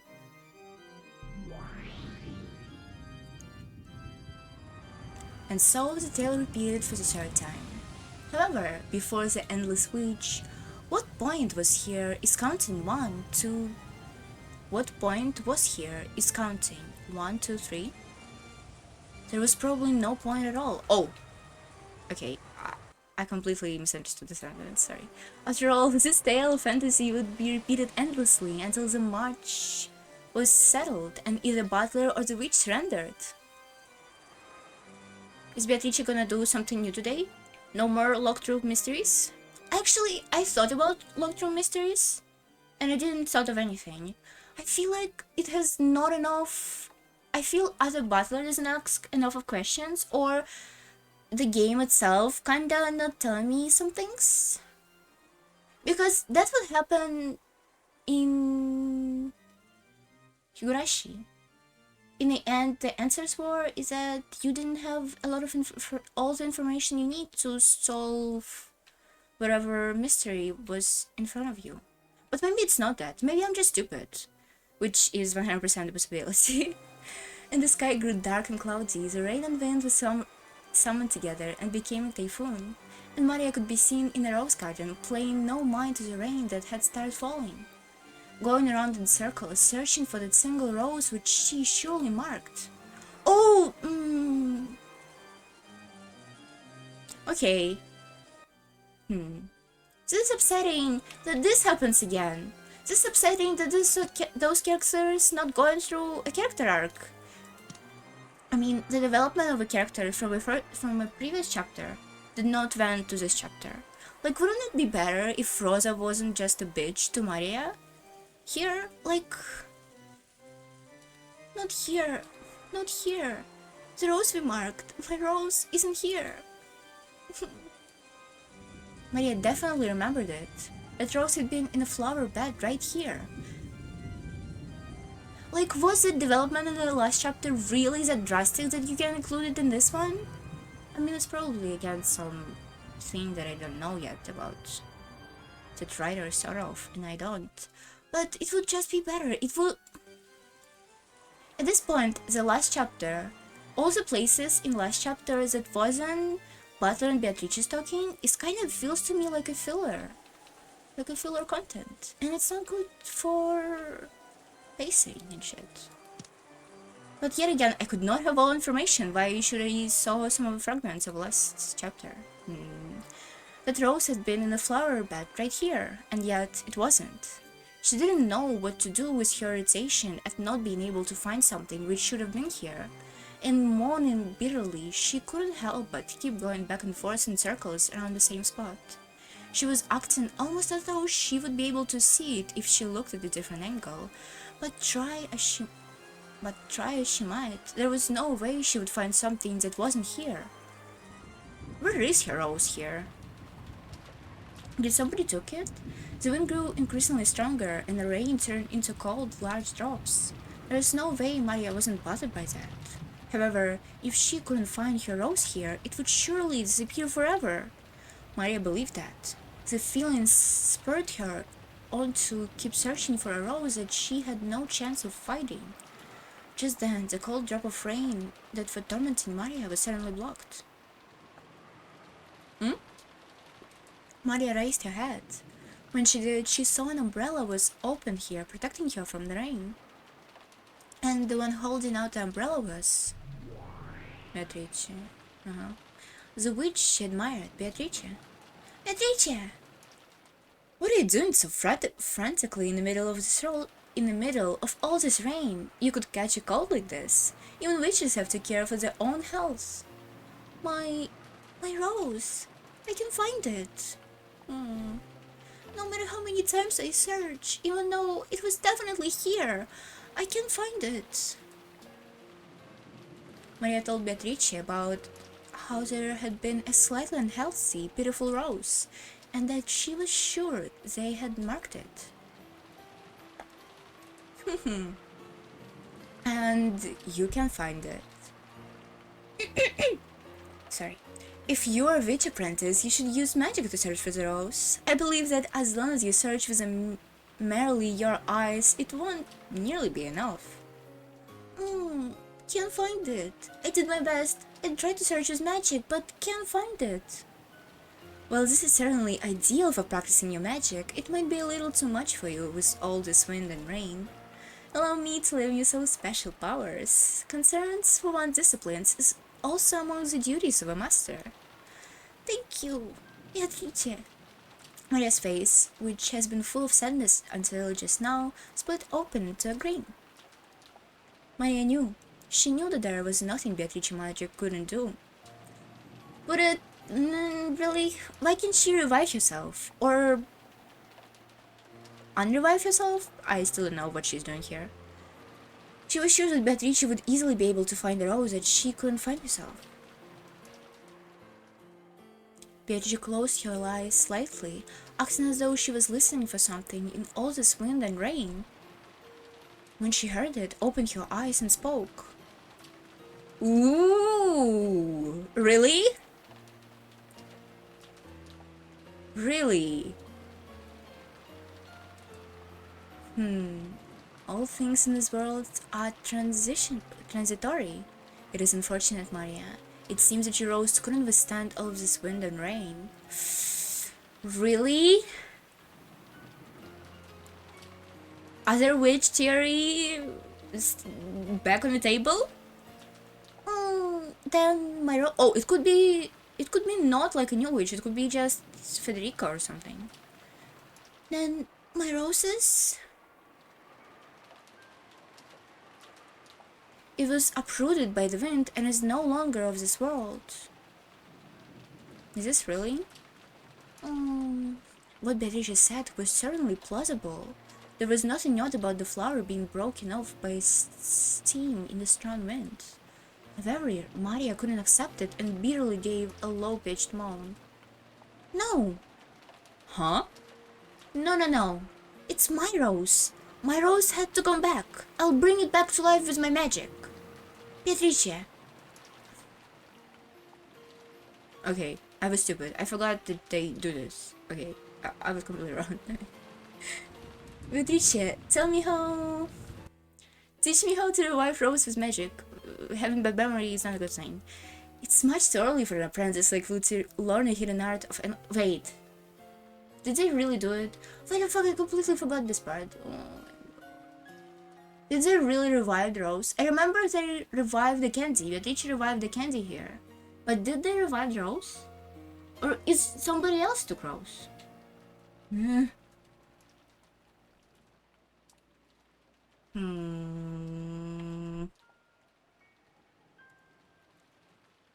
Huh. It's much too easy for an apprentice like you to learn the hidden art of endless magic. Know your place. Maria wiped the tears from your eyes, full of regret. They didn't bother before here, right? Or did they? Seeing that expression, which so invited pity, Beatrice shrugged her shoulders and cackled. Cackled? Very well. I will lend you power for the hidden art that can revive Rose. Really? Yes. Well then, concentrate the power of your heart. Close your eyes, forget the rain, forget the wind. Search for the soul of the wandering Rose with the eyes of your heart. Did they do it in the first chapter? Maria, close your eyes. Then she repeated Beatrice's poem-like words. Come, try to remember. Rose, what form did you have? Come, try to remember. Rose, what form did you have? Don't look, don't listen, and believe. Release the power of your soul from the cage of flesh that imprisons it. That's it. Good. Around Maria, who was concentrating her power, her eyes tightly shut, small golden butterflies began to dance. Was this a manifestation of the magic power Maria held? O soul of a rose, gather into one and remember your form. Come, gather, remember. The glitter of gold butterflies began to straighten, and their numbers increased. Then Beatrice raised a finger up to the skies, and they began to gather at the tip of that finger.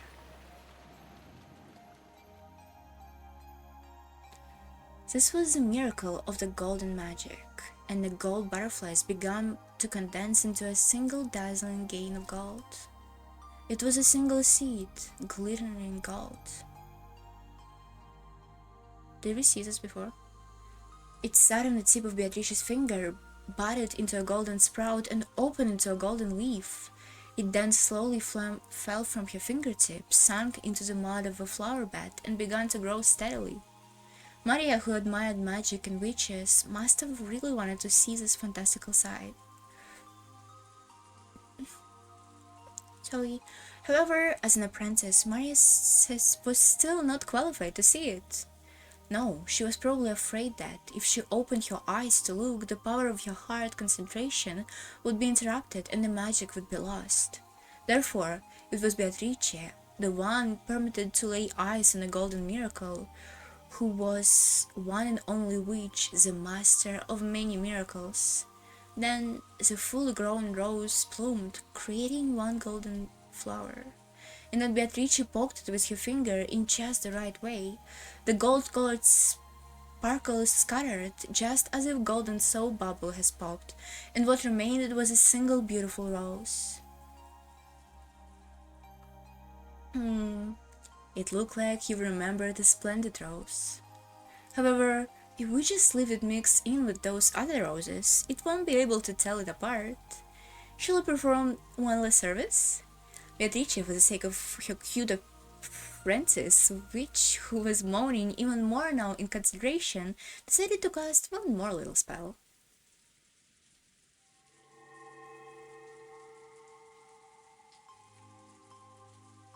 She snapped her fingers, and a single gold butterfly appeared, fluttered around, and landed on the top of the flower that they had just revived. Then it suddenly burst open and disappeared, becoming golden lace and marking the rose. This is sufficient, Maria. You may open your eyes now. Where is the rose? Not here. Sorry, ouch, squeaky chair. Ouch, ouch, ouch, ouch. Hold on, wait a second. Ouch, ouch, ouch. Oh my god, I'm streaming for 2 hours? Really? I thought like 40 minutes.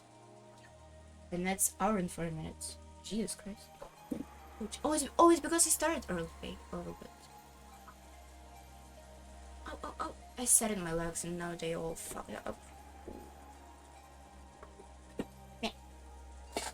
Ouch.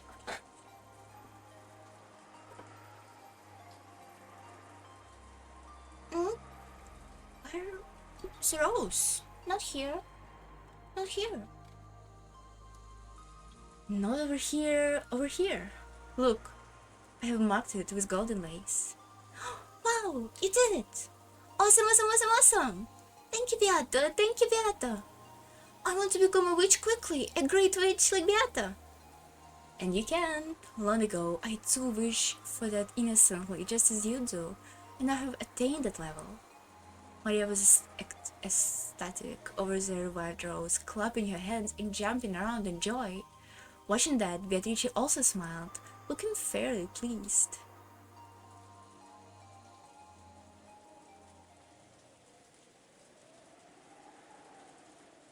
Now, if I try, I can break and repair any soul, not just that of a rose, and kill and revive as I please. So the barrier created by the storm has closed Rukkenjima off from the Seal World. Now is it time for the Golden Witch, the Endless Witch, Beatrice to descend.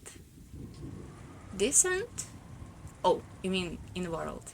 Beatrice pulled from her pocket an envelope with a family crest, the one-winged eagle, and gave it to Maria. Maria frolicked around at being selected to be the witch's messenger. Eh? So, Kinza, I've come to join you on your fun once again. My preparations are already complete. What about you? I assume you have prepared enough coins to bet in tonight's game? Oh, she doesn't know. This Beatrice doesn't know. Or does she? Maybe she does know? Naturally, I am fully prepared, Beatrice. I have prepared pieces in abundance. I am ready both physically and mentally. So, let me pay the ante. All that you have given should be returned to you in the end. Now, take it. Kinzo flung the windows of his tardy wide open, took off reasonably large golden ring which has been on his finger, and threw it into the darkness of the raging wind and rain.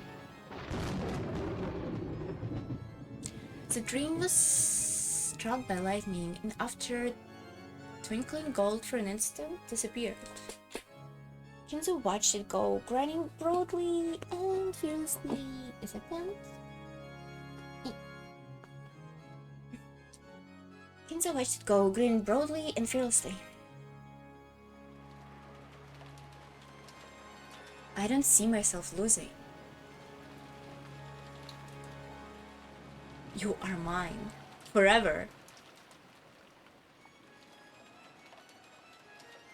Cool. not seeing yourself losing. You're not even in the game. You're not even important, Kinzo.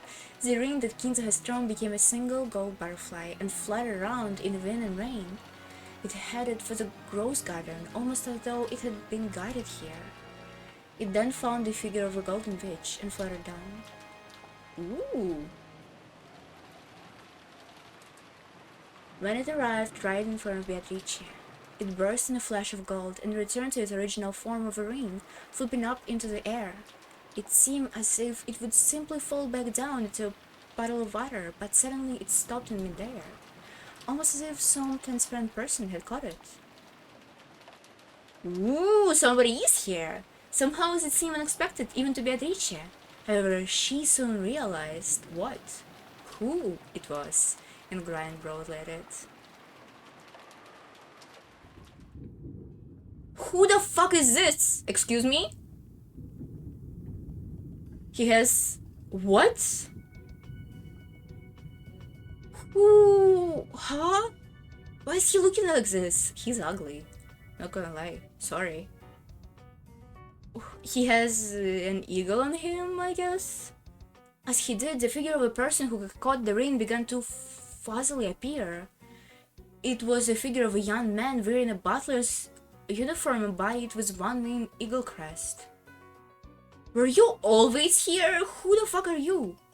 There was no man like this among the servants who served the Ushiromia family. Even so, Beatrice laughed as though it was someone she remembered fondly. Who the fuck is this?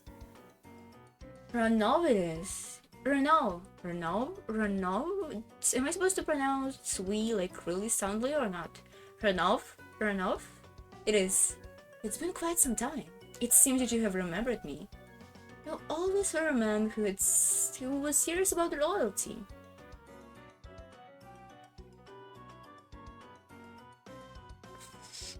I'm trying to think of a voice, and the only voice I can think of is Goofy's from Kingdom Hearts. He's not getting Goofy voice. He's too ugly for this shit.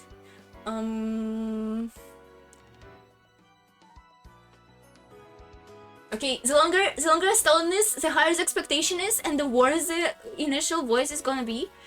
Let's just go with anything. It has been a very long time. It has been a very long time since you last corresponded. There has not been a single day that I... Oh my god, this voice is fitting. Look how he talks. There has not been a single day that I, Renov, have forgotten I said I serve you, my lady.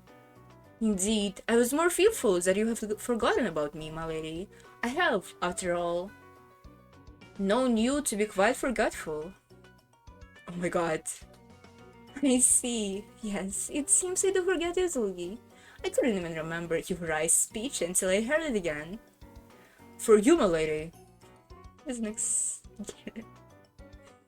an exaggerated yet elegant gesture, he bowed respectfully and held out to Beatrice the head's ring that he had just cut. Where were you last time? What are you doing?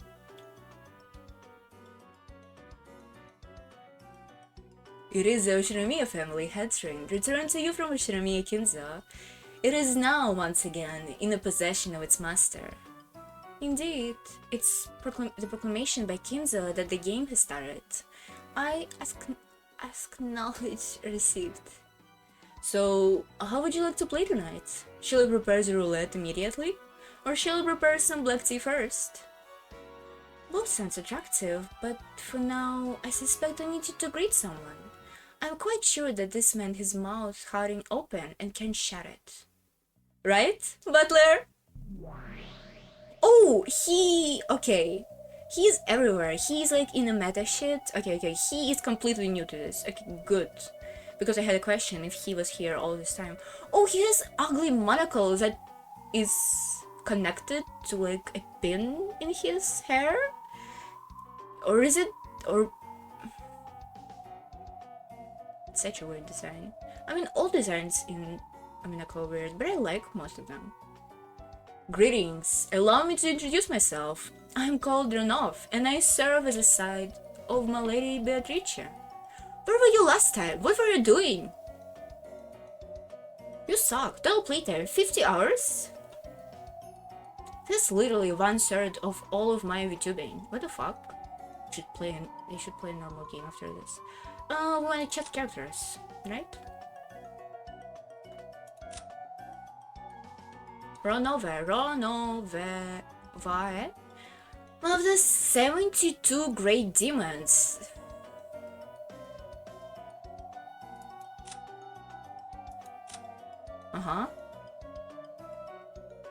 He's from Bible fanfiction that I never read. It's okay. Serves a master in exchange for various forms of compensation. Presently has a contract with Beatrice as her butler. Head furniture. Are you a sofa? Has multiple underlings trained in housekeeping, but he himself is extremely capable as a butler. Employing him has become a kind of status in the high society of witches. Furthermore, the cookies he bakes, a superb, would not be me, and witches will often line up to demand them. I'm bad at baking, so should possess enormous magical power, but as he always shows defense to his master, his power level is an unknown quantity. Why are you here? Where were you before? What is this? What is this shirt? Why does it look like this? Okay, whatever. Who am I to judge, you know? Okay, for some reason I couldn't click human side. None of this description changed, right? Assume.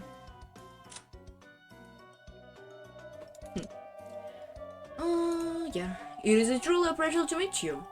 See? His mouth hanging open, he can't shut it, right? Oh my god, she meant literally.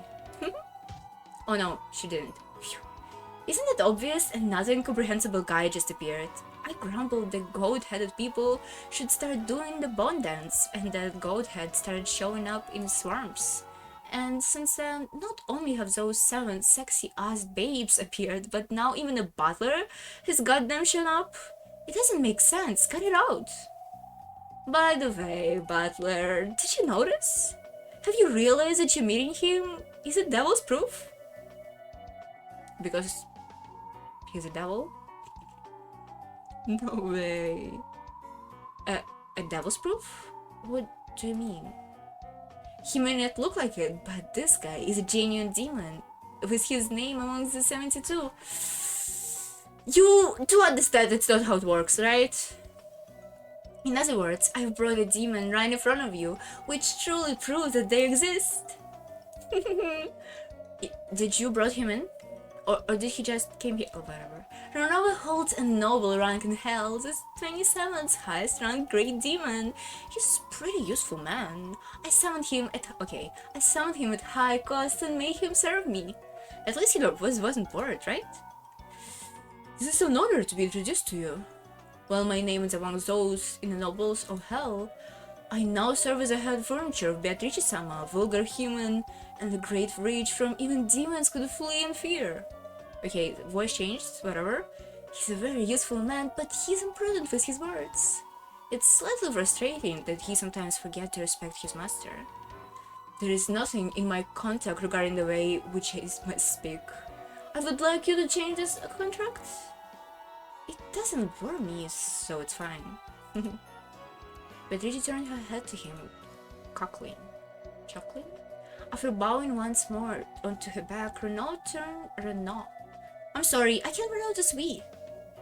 My English is weak. Renaud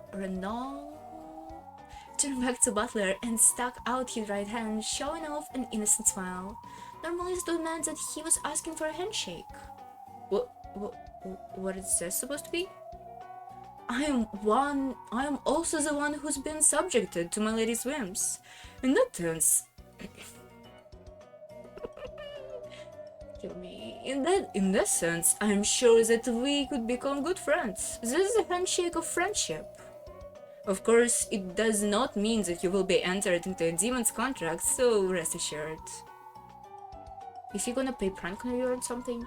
Sorry, but I'm right in the middle of a big fight with your master. I only shake hands with an enemy after one of those situations like you fighting teen dramas when we've beaten each other up in a rainy schoolyard and we all worn out. Remember that? I see. Then to shake hands with you, Butler Selma, I will create a fitting atmosphere in a suitable location, and we must exchange body language and sweet words that ring true to the heart. I will find a suitable opportunity to prepare such a location. Where is Federica? She said she's gonna come and help me. Where is she? I too love this kind of situation, you know?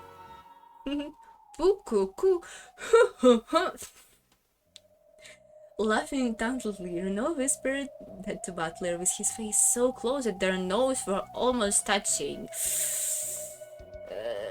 Please stop? Butler, his face turning red after getting so close to another of the same sex, pushed him away. Okay? You're a creepy bastard. I see. Just right for Beatrice Butler. It's an honor to receive such a word of praise. I am very confident in my tea brewing abilities, so please look forward to the tea time. Baking cookies is one of my hobbies, so I encourage you to have high expectations with the tea cakes and such. Why am I not having cookies every time I finish an episode? Just what you should expect from a pair of the same gender. Ooh! You start to get along well very quickly. Excuse me? Just what I would expect from a pair of the same gender. You are insane. I'm jealous. Aren't you have a lot of female witch friends and you just don't get along with them? My, I apologize humbly for making you jealous, my lady. I will not stealthily snatch your guest away from you. Well then, I will leave for now to greet the rest of the furniture and inform them that I have retaken my post as a head furniture. Please forgive my shower absence. Only the common goats and the seven sisters used for the ritual have manifested themselves. You'll be able to finish up greeting them with ease. Oh? Those lively seven sisters are here? I wonder whether the naughty girls have grown a little more graceful. If that's graceful, I have no doubt the definition of graceful. Is that so? It seems that you have been already enjoying some playtime with the seven sisters. Judging by your expression, it seems that they are just as naughty as they were before. Even though I'm always telling them to act more fitting as a group of those who serve Beatrice-sama. What troublesome kids. If that's your problem, don't worry. They actually act perfectly fitting for their master. You have started to grow on some guts. However, to have conversation is to acknowledge the person you're talking to. Now that you have started to respond to my idle chatting, that is a proof that you are gradually started to accept my existence. That is because even if the sun starts rising from the west, I will definitely not accept that you're a witch. Maybe if you start crying and kissing my shoes, I might be willing to have some more constructive discussion. Even if Butler was bluffing, he still spoke forcefully, a fearless expression on his face. The witch and her butler has sneaked together, realizing that their guest has regained more than enough of his willpower to take on a new game, and that the preparations were complete.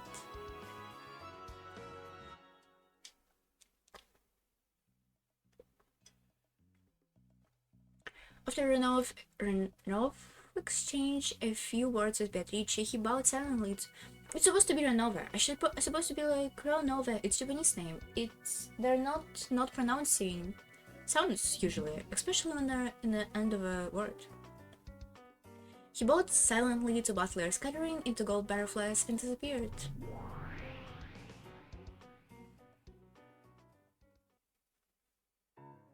It is truly pleasing when everything gets so lively.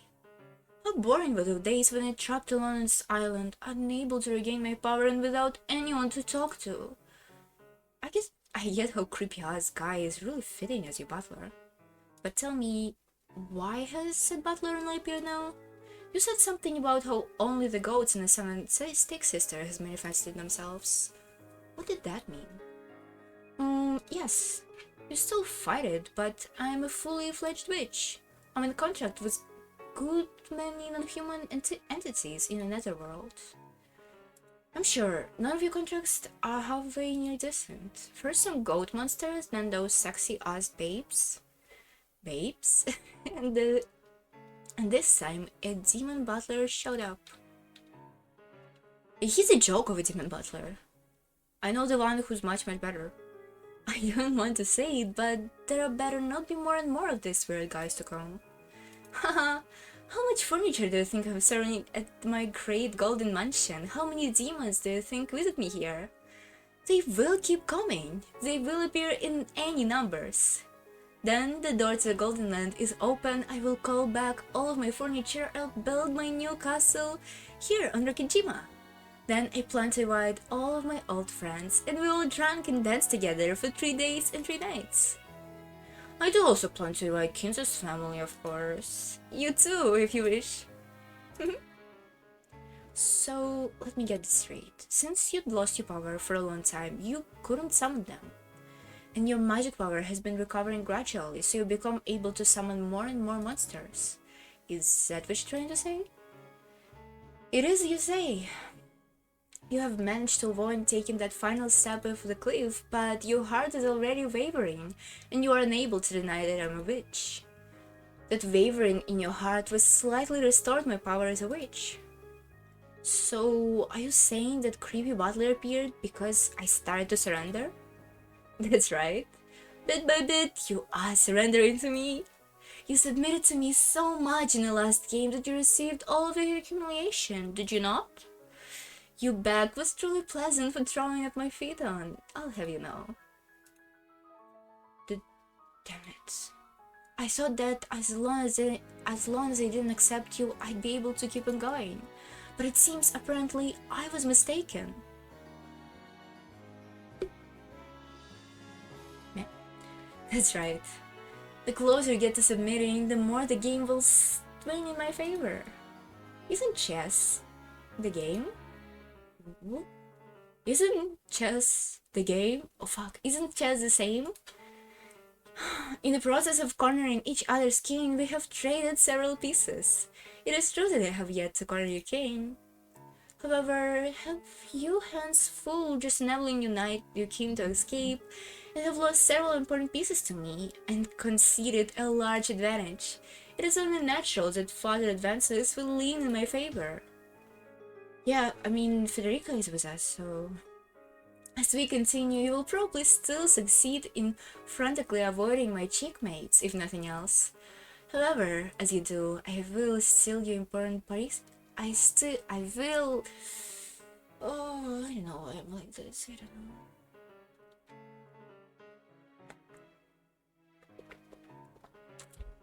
Some days it's just worse than others, I don't know why. And I'm reading for like 2 hours already. Why can't it just be better? However, as you do, I will steal your important pieces from you one by one. In the end, you will have lost everything but your king, and you will receive a true checkmate, from which you will be denied any form of escape. You were taking big last time, weren't you, talking? Something about how, since you would never accept me, this world be eternal torture that would torment me. Only witches who have reached the endless level can talk about eternity. You have never possessed this qualification. Oh my god, Butler? Going to be a witch? Whoa.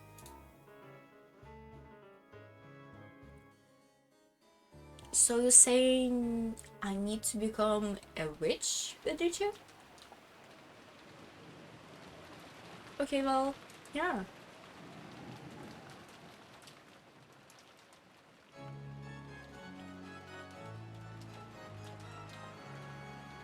Somebody missed an opportunity here. Kinza-sama is already... Ushiromia Maria.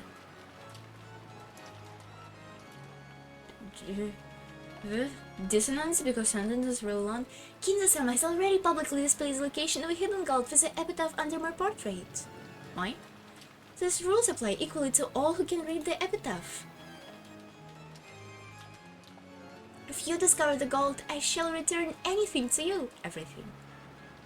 Tonight, I ask that you enjoy your battle of wits with Kinzo-sama to the fullest. I sincerely pray that this night will be both intellectual and elegant. Beatrice, the Golden Witch. When Maria finished reading the letters that Beatrice was handed to her, everyone was at a loss of words for a while. And then they all broke the silence at once. Ridiculous! What a worthless, vicious prank! I agree wholeheartedly. There is no way that father would give up the head's ring. Beatrice? Ha! The transparent prank, hoping that bringing up that name will have us running around like a heartless chickens. Chickens? Headless chickens? Come on, who the one behind the dessert packing a little too much punch? I'll applaud and admire you if you come clean now. Rosa? Oh, of course not. I wouldn't pull a prank assuming father's name. Then Aniki? Aniki? Me? Don't be absurd. It was you, wasn't it? Only you could plan something this vulgar. Are you trying to mock me? I'm the one who wants to question you. Who is behind this ill-natured prank? Crowds beat the table and stared at everyone. Since that included the children too, he stared at them greatly. A letter from a mysterious person who claims to have been given full rights to father's asset. And when you think about how this family conference is all about discussing that, I think it's too hustly to call this just a prank. I wouldn't be so sure. It really might be one of father's vulgar pranks. He must have planned it to shock us a bit, since we've been discussing the distribution of his inheritance without him. If that was the one who planned this, then we can make that Maria-chan just read aloud as a joke, right? That's right. If you interpret the content literally, then this is a test from father. The epitaph of which has been displayed in the hall for quite some time now, so that any one of us could solve it. There was plenty of notice, so he's saying that the first person to solve it will be handed the headship on with all of his wealth, right? See? Our magic worked. Ridiculous! There is nothing of the sort! It is an unmistakable fact that my husband will become the successor of the Ushiromia family hardship. This letter is very thing that stakes it. This letter is a message from the person who was given full rights to all of the father's wealth.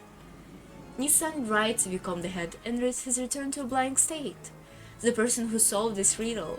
The person who finds Beatrice's gold will become the next head of the Ushiromia family.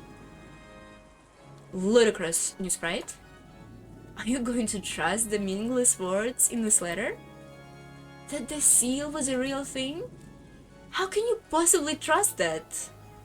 Then let's try going to ask father directly. We aren't at the level where you can get away with saying that he's mood bad or he just not feeling well, you know? The sealed wax clearly showed that this letter was from father's representative. If you doubt that, then show me some proof, Nissan.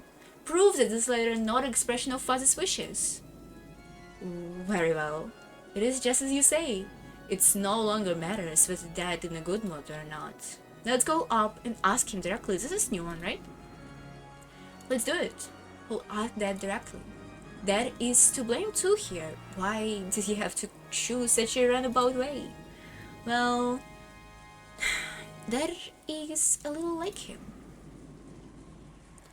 I wonder if it's alright to talk like that. Talking it's for granted that it is father's letter. A lot of ice, really hard to read for some reason. Stupid Rosa. Isn't it obviously father's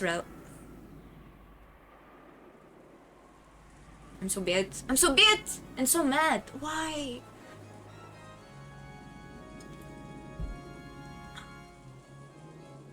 Stupid Rosa. Isn't it obviously father's letter? That letter was father's. Isn't it obvious that he's given the four of us even chance to become the successor? Idiot, die, you useless woman. Rosa really is dumb. Why does she just give up and die forever? I'm sorry. That's right. I'm sorry. Jesus. In the beginning, the adults had all doubted the authenticity of the letter. But after just now realizing that this was one of a once-in-a-lifetime chance for the three siblings other than Kraus in the struggle for the inheritance, Eva had changed her position and had claimed that the letter was authentic.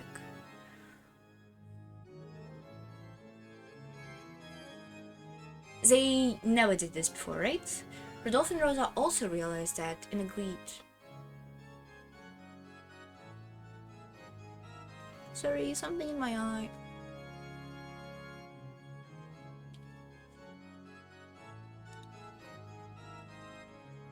Good gracious! How could you adults act like you're such a worthless prank this seriously? Even though I am not father, I understand well his expectations. Whoa, whoa, whoa, whoa. Nozoki-san, won't everything be fine if we just ask father? Everything will be fine if father simply mentioned that he doesn't know about the letter. Nisan, take responsibility and just let him to say that he doesn't know about the letter. Isn't it the time to get scared just because he's in a bad mood, you know? You already said this. He's still scared of father at his age. What an idiot. Why doesn't he just give up and die forever? Intrusive thoughts wins? Right. Let's get the situation painted in black and white. He's probably eating in his study right now. I think it's time we had him rest his chopsticks for a moment. Chopsticks? Not really British mention of him. Decided. Let's go. Kitty, wait here for a while. We'll go check whether it's true or not and come back quickly. Thank you. I will wait patiently for Goda-san to bring the dessert. The four siblings, Natsuki and Hideyoshi, all stood up from their seats forcefully and flew onto the hallway with a chuck clatter. After that, the only ones left were children, stunned completely speechless, Nanjo, who looked uncomfortable, and Curie, shrugging her shoulders. What? Where is Eva's husband? He went with them too? Didn't catch it. Many who had been in the center of this old turmoil looked a little scared at the adult's sudden change. Sorry. However, judging from her appearance, she didn't look like she realized the full significance of what she had just read out. What in the world was that all about? I don't friggin' get it. Shitheads, every last of them. Do they really want the inheritance that much? Everyone, this is our parents' problem. It has nothing to do with us. So you mustn't worry about it. Yeah, if only it was that easy. They were so bluntly... I thought they were better than this. Showing off their greed. Everyone has to believe together and we'll be happy. That's right. We all did promise. Come on, Battler-kun, Jessica-chan. You too. Huh. I feel like crap.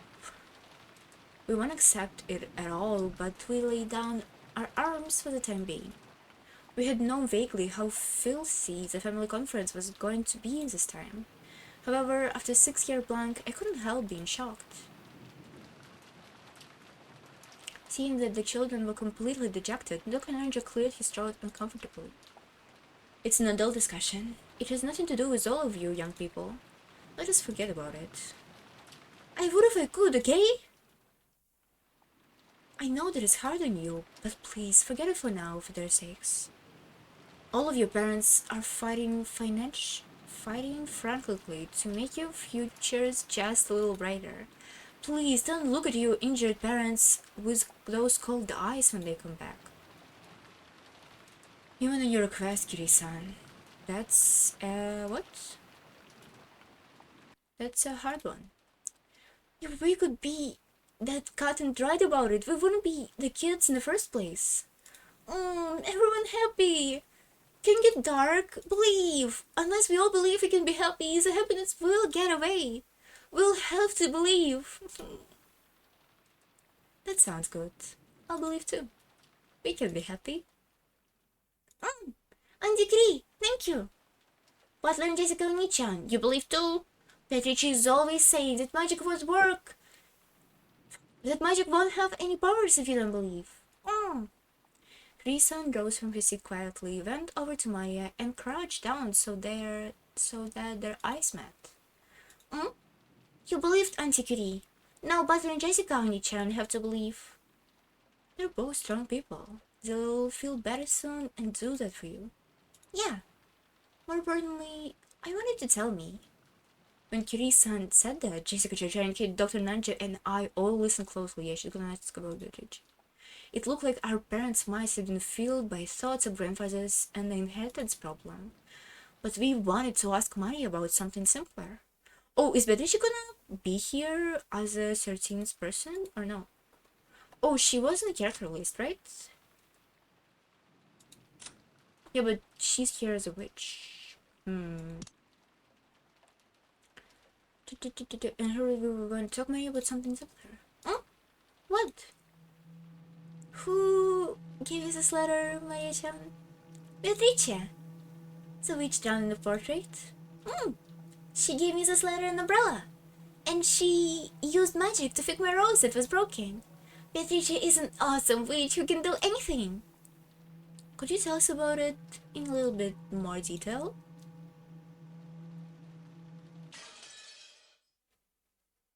Yeah, those those chapters are shorter than the first one. The first one was really long.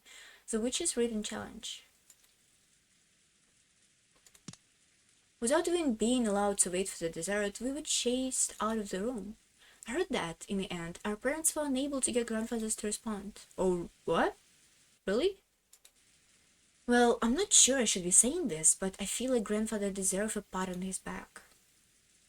He has to be feeling pretty satisfied with the shock his strange letter had given to his children, who had all been so infatuated with distributing the inheritance while he was still alive. I too felt like our despicable parents had gotten what they deserved in all of this confusion. But I couldn't really say that I was feeling great. I felt all silky. Grandfather hadn't entertained them for a moment, but he also apparently hadn't denied anything about the letter. Grandfather's name pops up several times in the witch's letter. If grandfather knew that someone was stealing his name, then considering his character, he would probably be mad with rage. But even though grandfather now knew the content of the letter, he would coolly ignore it. In that case, did it count as a silent yes? Auntie Eva was so mad.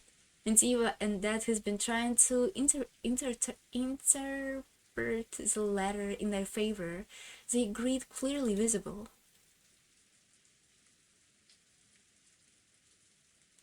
I wouldn't have mattered so much if that was all, but the adults had then started focusing on Maria, who had received the letter. They kept pounding her with questions about who had given her that letter.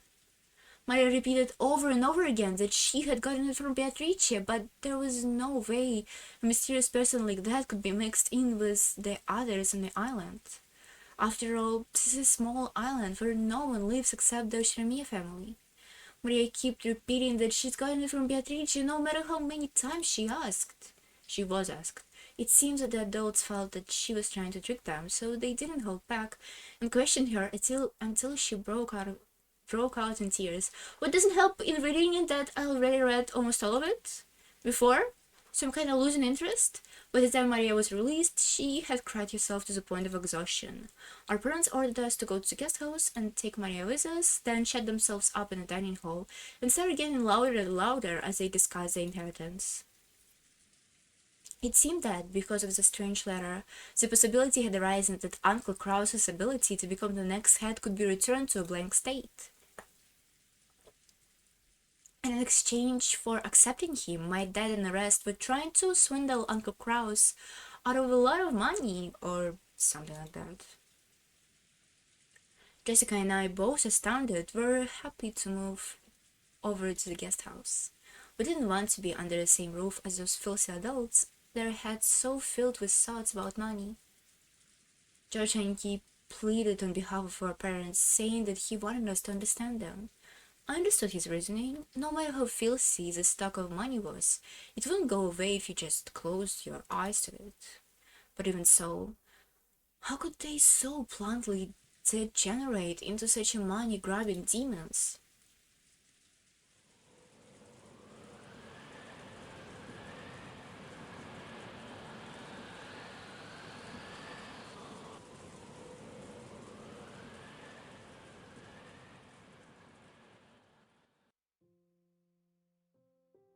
Maria had cried herself dry and was hiding in a bed.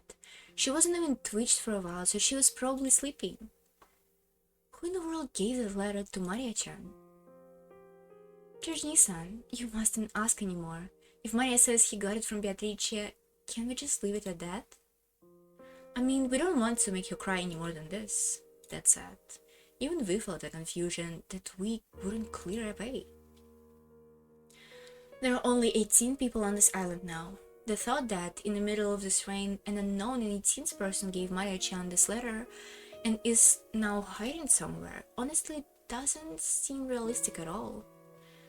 Probably Shannon and someone put on dress from the portrait and skillfully planned this ahead of time with Maria. Although, of course, as soon as Maria saw the dress, that might have been enough on its own to convince her that it was Beatrice. Maybe it doesn't really matter who handed her the letter. The important thing is who sent it. The point is that grandfather wanted to cause an uproar by assuming the name of a witch? Seriously, that odd Jesus good at riling people up. The truth was probably that our occult-loving grandfather was playing around by choosing a dramatic way of handling the letter over to Maria, who shared the same hobby as he did. Paying no heed, though, to the trouble it would cause to Maria or the rest of us. Seriously, Mason wrote with Maria's pure heart. It doesn't matter who handed the letter over.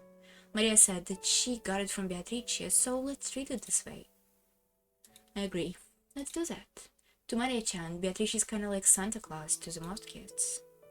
Whether it be an existence 19 person or a Santa Claus, as long as we accept that they exist, they will at least exist inside Maria. I see. It's important to lie to a child to protect their dreams. He says, What's up, Jessica? Are you still angry? Jessica had her hand on her chin as though there was something that she just couldn't understand. When I called out to her, she came to her senses. Oh, sorry. Well, actually, I was wondering if it was possible that Maria actually met Beatrice. Oh, what do you mean by that? Are you saying that an 18th person on this island? If we take that Maria-chan said to heart, then we do arrive at the censor. No, that's not what I meant. I'm talking about the story that someone we don't know has been living on the island since long ago. Ooh, this is a new one. Is this? Or is she just phrased it differently? And is she gonna talk about Beatrice legend? Living, you say? Where? In the forest.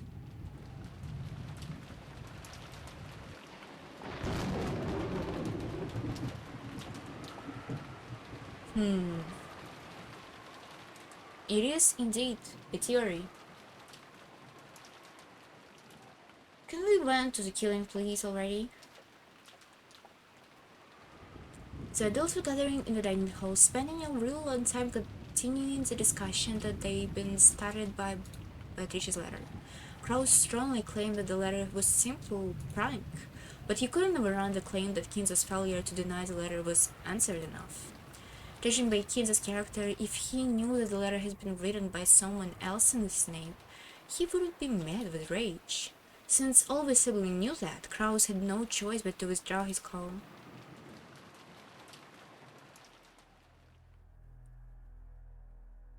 Without even having to summarize it, the content of the letter was simple. The person who solved the witch's epitaph would receive the headship and assets. This did a lot of damage to Krauss, who had thought to have been guaranteed the succession, and for everyone else who had given up on that long ago, it was better news than they could ever have hoped for. However, there were some points that worried them. The person who solved the epitaph was not limited to the members of the Ushiromia family. Taken literally, anyone, no matter how doubtful their origin, could succeed to the Ushiromia family. And furthermore, this meant that there was a chance that all of the Ushiromia family assets could be stolen by some unknown person. In that sense, it was definitely not a situation where anyone could lower their guard, even the siblings Arthur and Kraus. Had this letter come from a saboteur sent by Kinzo who called themselves Beatrice? Or was this a scheme of some unknown person trying to steal the Ushiromia family's wealth? They still didn't know the truth, but they could say one thing for certain. Maria had received this problematic letter today on this island. In other words, someone who was planning something related to this letter was on this island today. Was the person who set it up Kinzo, one of the 4 siblings, or maybe some unknown person? No matter how much they suspected each other, they couldn't reach a conclusion. After getting tired of bickering with each other, they finally reached the extremely obvious conclusion that doubting each other was just a waste of time. That's a good one. That's a good conclusion. We made no progress. We just been wasting time. That's right. Now that you realized it, we won't have to waste so much time. It is not certain that father is the one who sent the letter. My husband was merely had enough of you being unable to hold a conversation. Which one of us can hold a conversation? You keep yelling at me every time I say something. Do you truly think that such shameful behavior is fitting for the member of the Ushiromia family? You the Rastiva. You too, Natsuki-san. This topic's finished for now. Shall we all cool our hands off for now? Let's have some cold drinks brought over. That sounds good. It could probably be wiser if we cooled our heads. Maybe, didn't you want to go for a smoke too? Maybe. You look like she's in a bad mood. So I'll pass in the smoke. But I agree about the cool drinks. Rosa, have someone bring some water. A whole pitcher. Alright. Rosa headed over to the extension telephone in the corner of the room and called the servant room. She's imposed on what Rodolphus told her. Ouch. The person. Ouch. On the other hand. Oh, I'm cold as hell. The vicious bickering up until now vanished like it never happened. That silence continued until Gore finished setting the table and retreated from the room. Is there anything else that you require? No, please leave us. Yes, then if you will excuse me, if you need anything, call me at any time. After listening to the sound of Gore's footsteps disappear off to the distance, everyone took a deep breath at the same time to break the tension. It sure is raining hard. I wonder if a rich, innocent person is taking shelter in an arbor in a rose garden about now? I wonder. They might be able to avoid the rain, but it would be quite cold. A mysterious 19th visitor. Sounds pretty interesting, just like a mystery novel. Normally, in this kind of story, it's safe to bet that the person doesn't exist, that one of us 18 would be faking it. This is but Genji and others. We would have found any excuse we could to dismiss all of the servants of the One-Winged Eagle. Come now, don't say that. We must be grateful for the long years of service. Of course, we can't let our guards down. So then, you also agree that whether or not father was behind this, the person who handed Maya-chan the letter was a servant? Indeed. After all, we were all being friendly in our big happy circle the whole time until dinner, wasn't we? All of us siblings have alibis. Only a servant could have handed Maya the letter. But all of the servants said that they were too busy with the bed making to have any spare time during which they could have gone to Maria in the rose garden. Hey, what are you trying to say then? You aren't saying that the witch of the forest, Beatrice-sama, came over and actually handed Maria-chan your letter, are you? Rosa, you used to believe so much that it's really frightening you, right? You don't mean to say that you still believe at this age. The Witch of a Forest. If she did exist, I'd love to hear for her to appear.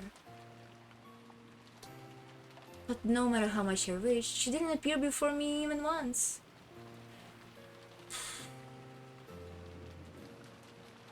If I would talk to myself in my head, could I too manifest a witch? Asking for a friend? She didn't save me from my crisis. Of course not. I just thought that since all 18 of us said that we didn't do it, there might really be an 18th person. That can't be. In the first place, we were the only ones who came on the boat. We didn't see any mysterious stranger riding with us. You don't think that they might have swum across the Rough Sea, right? Rough Sea? I can't really imagine that. Logically, that's true. It is difficult to imagine that there is a single hidden and uninvited guest on the isolated island. However, it looks like some of us still can bring themselves to discard that possibility entirely, doesn't it? Hideyoshi had laughed it off, saying that there couldn't be an 18th person, but Curie has sensitively picked up on a delicate atmosphere among the four siblings. Just by the common sense, there couldn't possibly be an invited guest on this small, isolated island. How on earth they get here, and from where, and where would be hiding themselves? Weren't you repeatedly... Weren't you repeatedly told me that island is huge and most of it is uninhabited? And why wouldn't they appear openly even though they had sent a letter in their own name? None of this could be explained. But considering that none of the four siblings had joined in on Hideyoshi's laughing, they seem unable to completely deny that their hearts the possibility of the 19th person. Yuri-san, I would like to make this clear. We don't remotely believe in that fairy tale about the legend of a witch. Another topic to insult father, is it? Simply mentioning this is a betrayal against him. Well, yeah. However, it's his father we're talking about. It's possible that he... you know? I didn't know anything. What is this? What is this? Why is everyone gotten so gloomy? What are you talking about? You're saying the legend of a witch isn't a joke, but a fact? That's ridiculous! Of course nobody will believe in some witch riding a broom and flying in the sky, but the woman in the portrait, Beatrice, may really have existed on this island. Hideyoshi-san, it looked like we aren't talking about the witch, but something a little simpler. Let me see if I have this correct. You all suspect that father has a mistress named Beatrice living in secret somewhere on this island. It is something like that. Father is the paragon of a man, a model of self-discipline and restraint. It is completely incomprehensible that he would bring something so filthy onto this island. Do you know him, Natsuhi? Natsuhi snapped at her immediately, but it looked like the four siblings, including her husband Kraus, didn't think that way. On the contrary, it appeared that they thought Ginzo was exactly the kind of person likely to attempt such a stunt.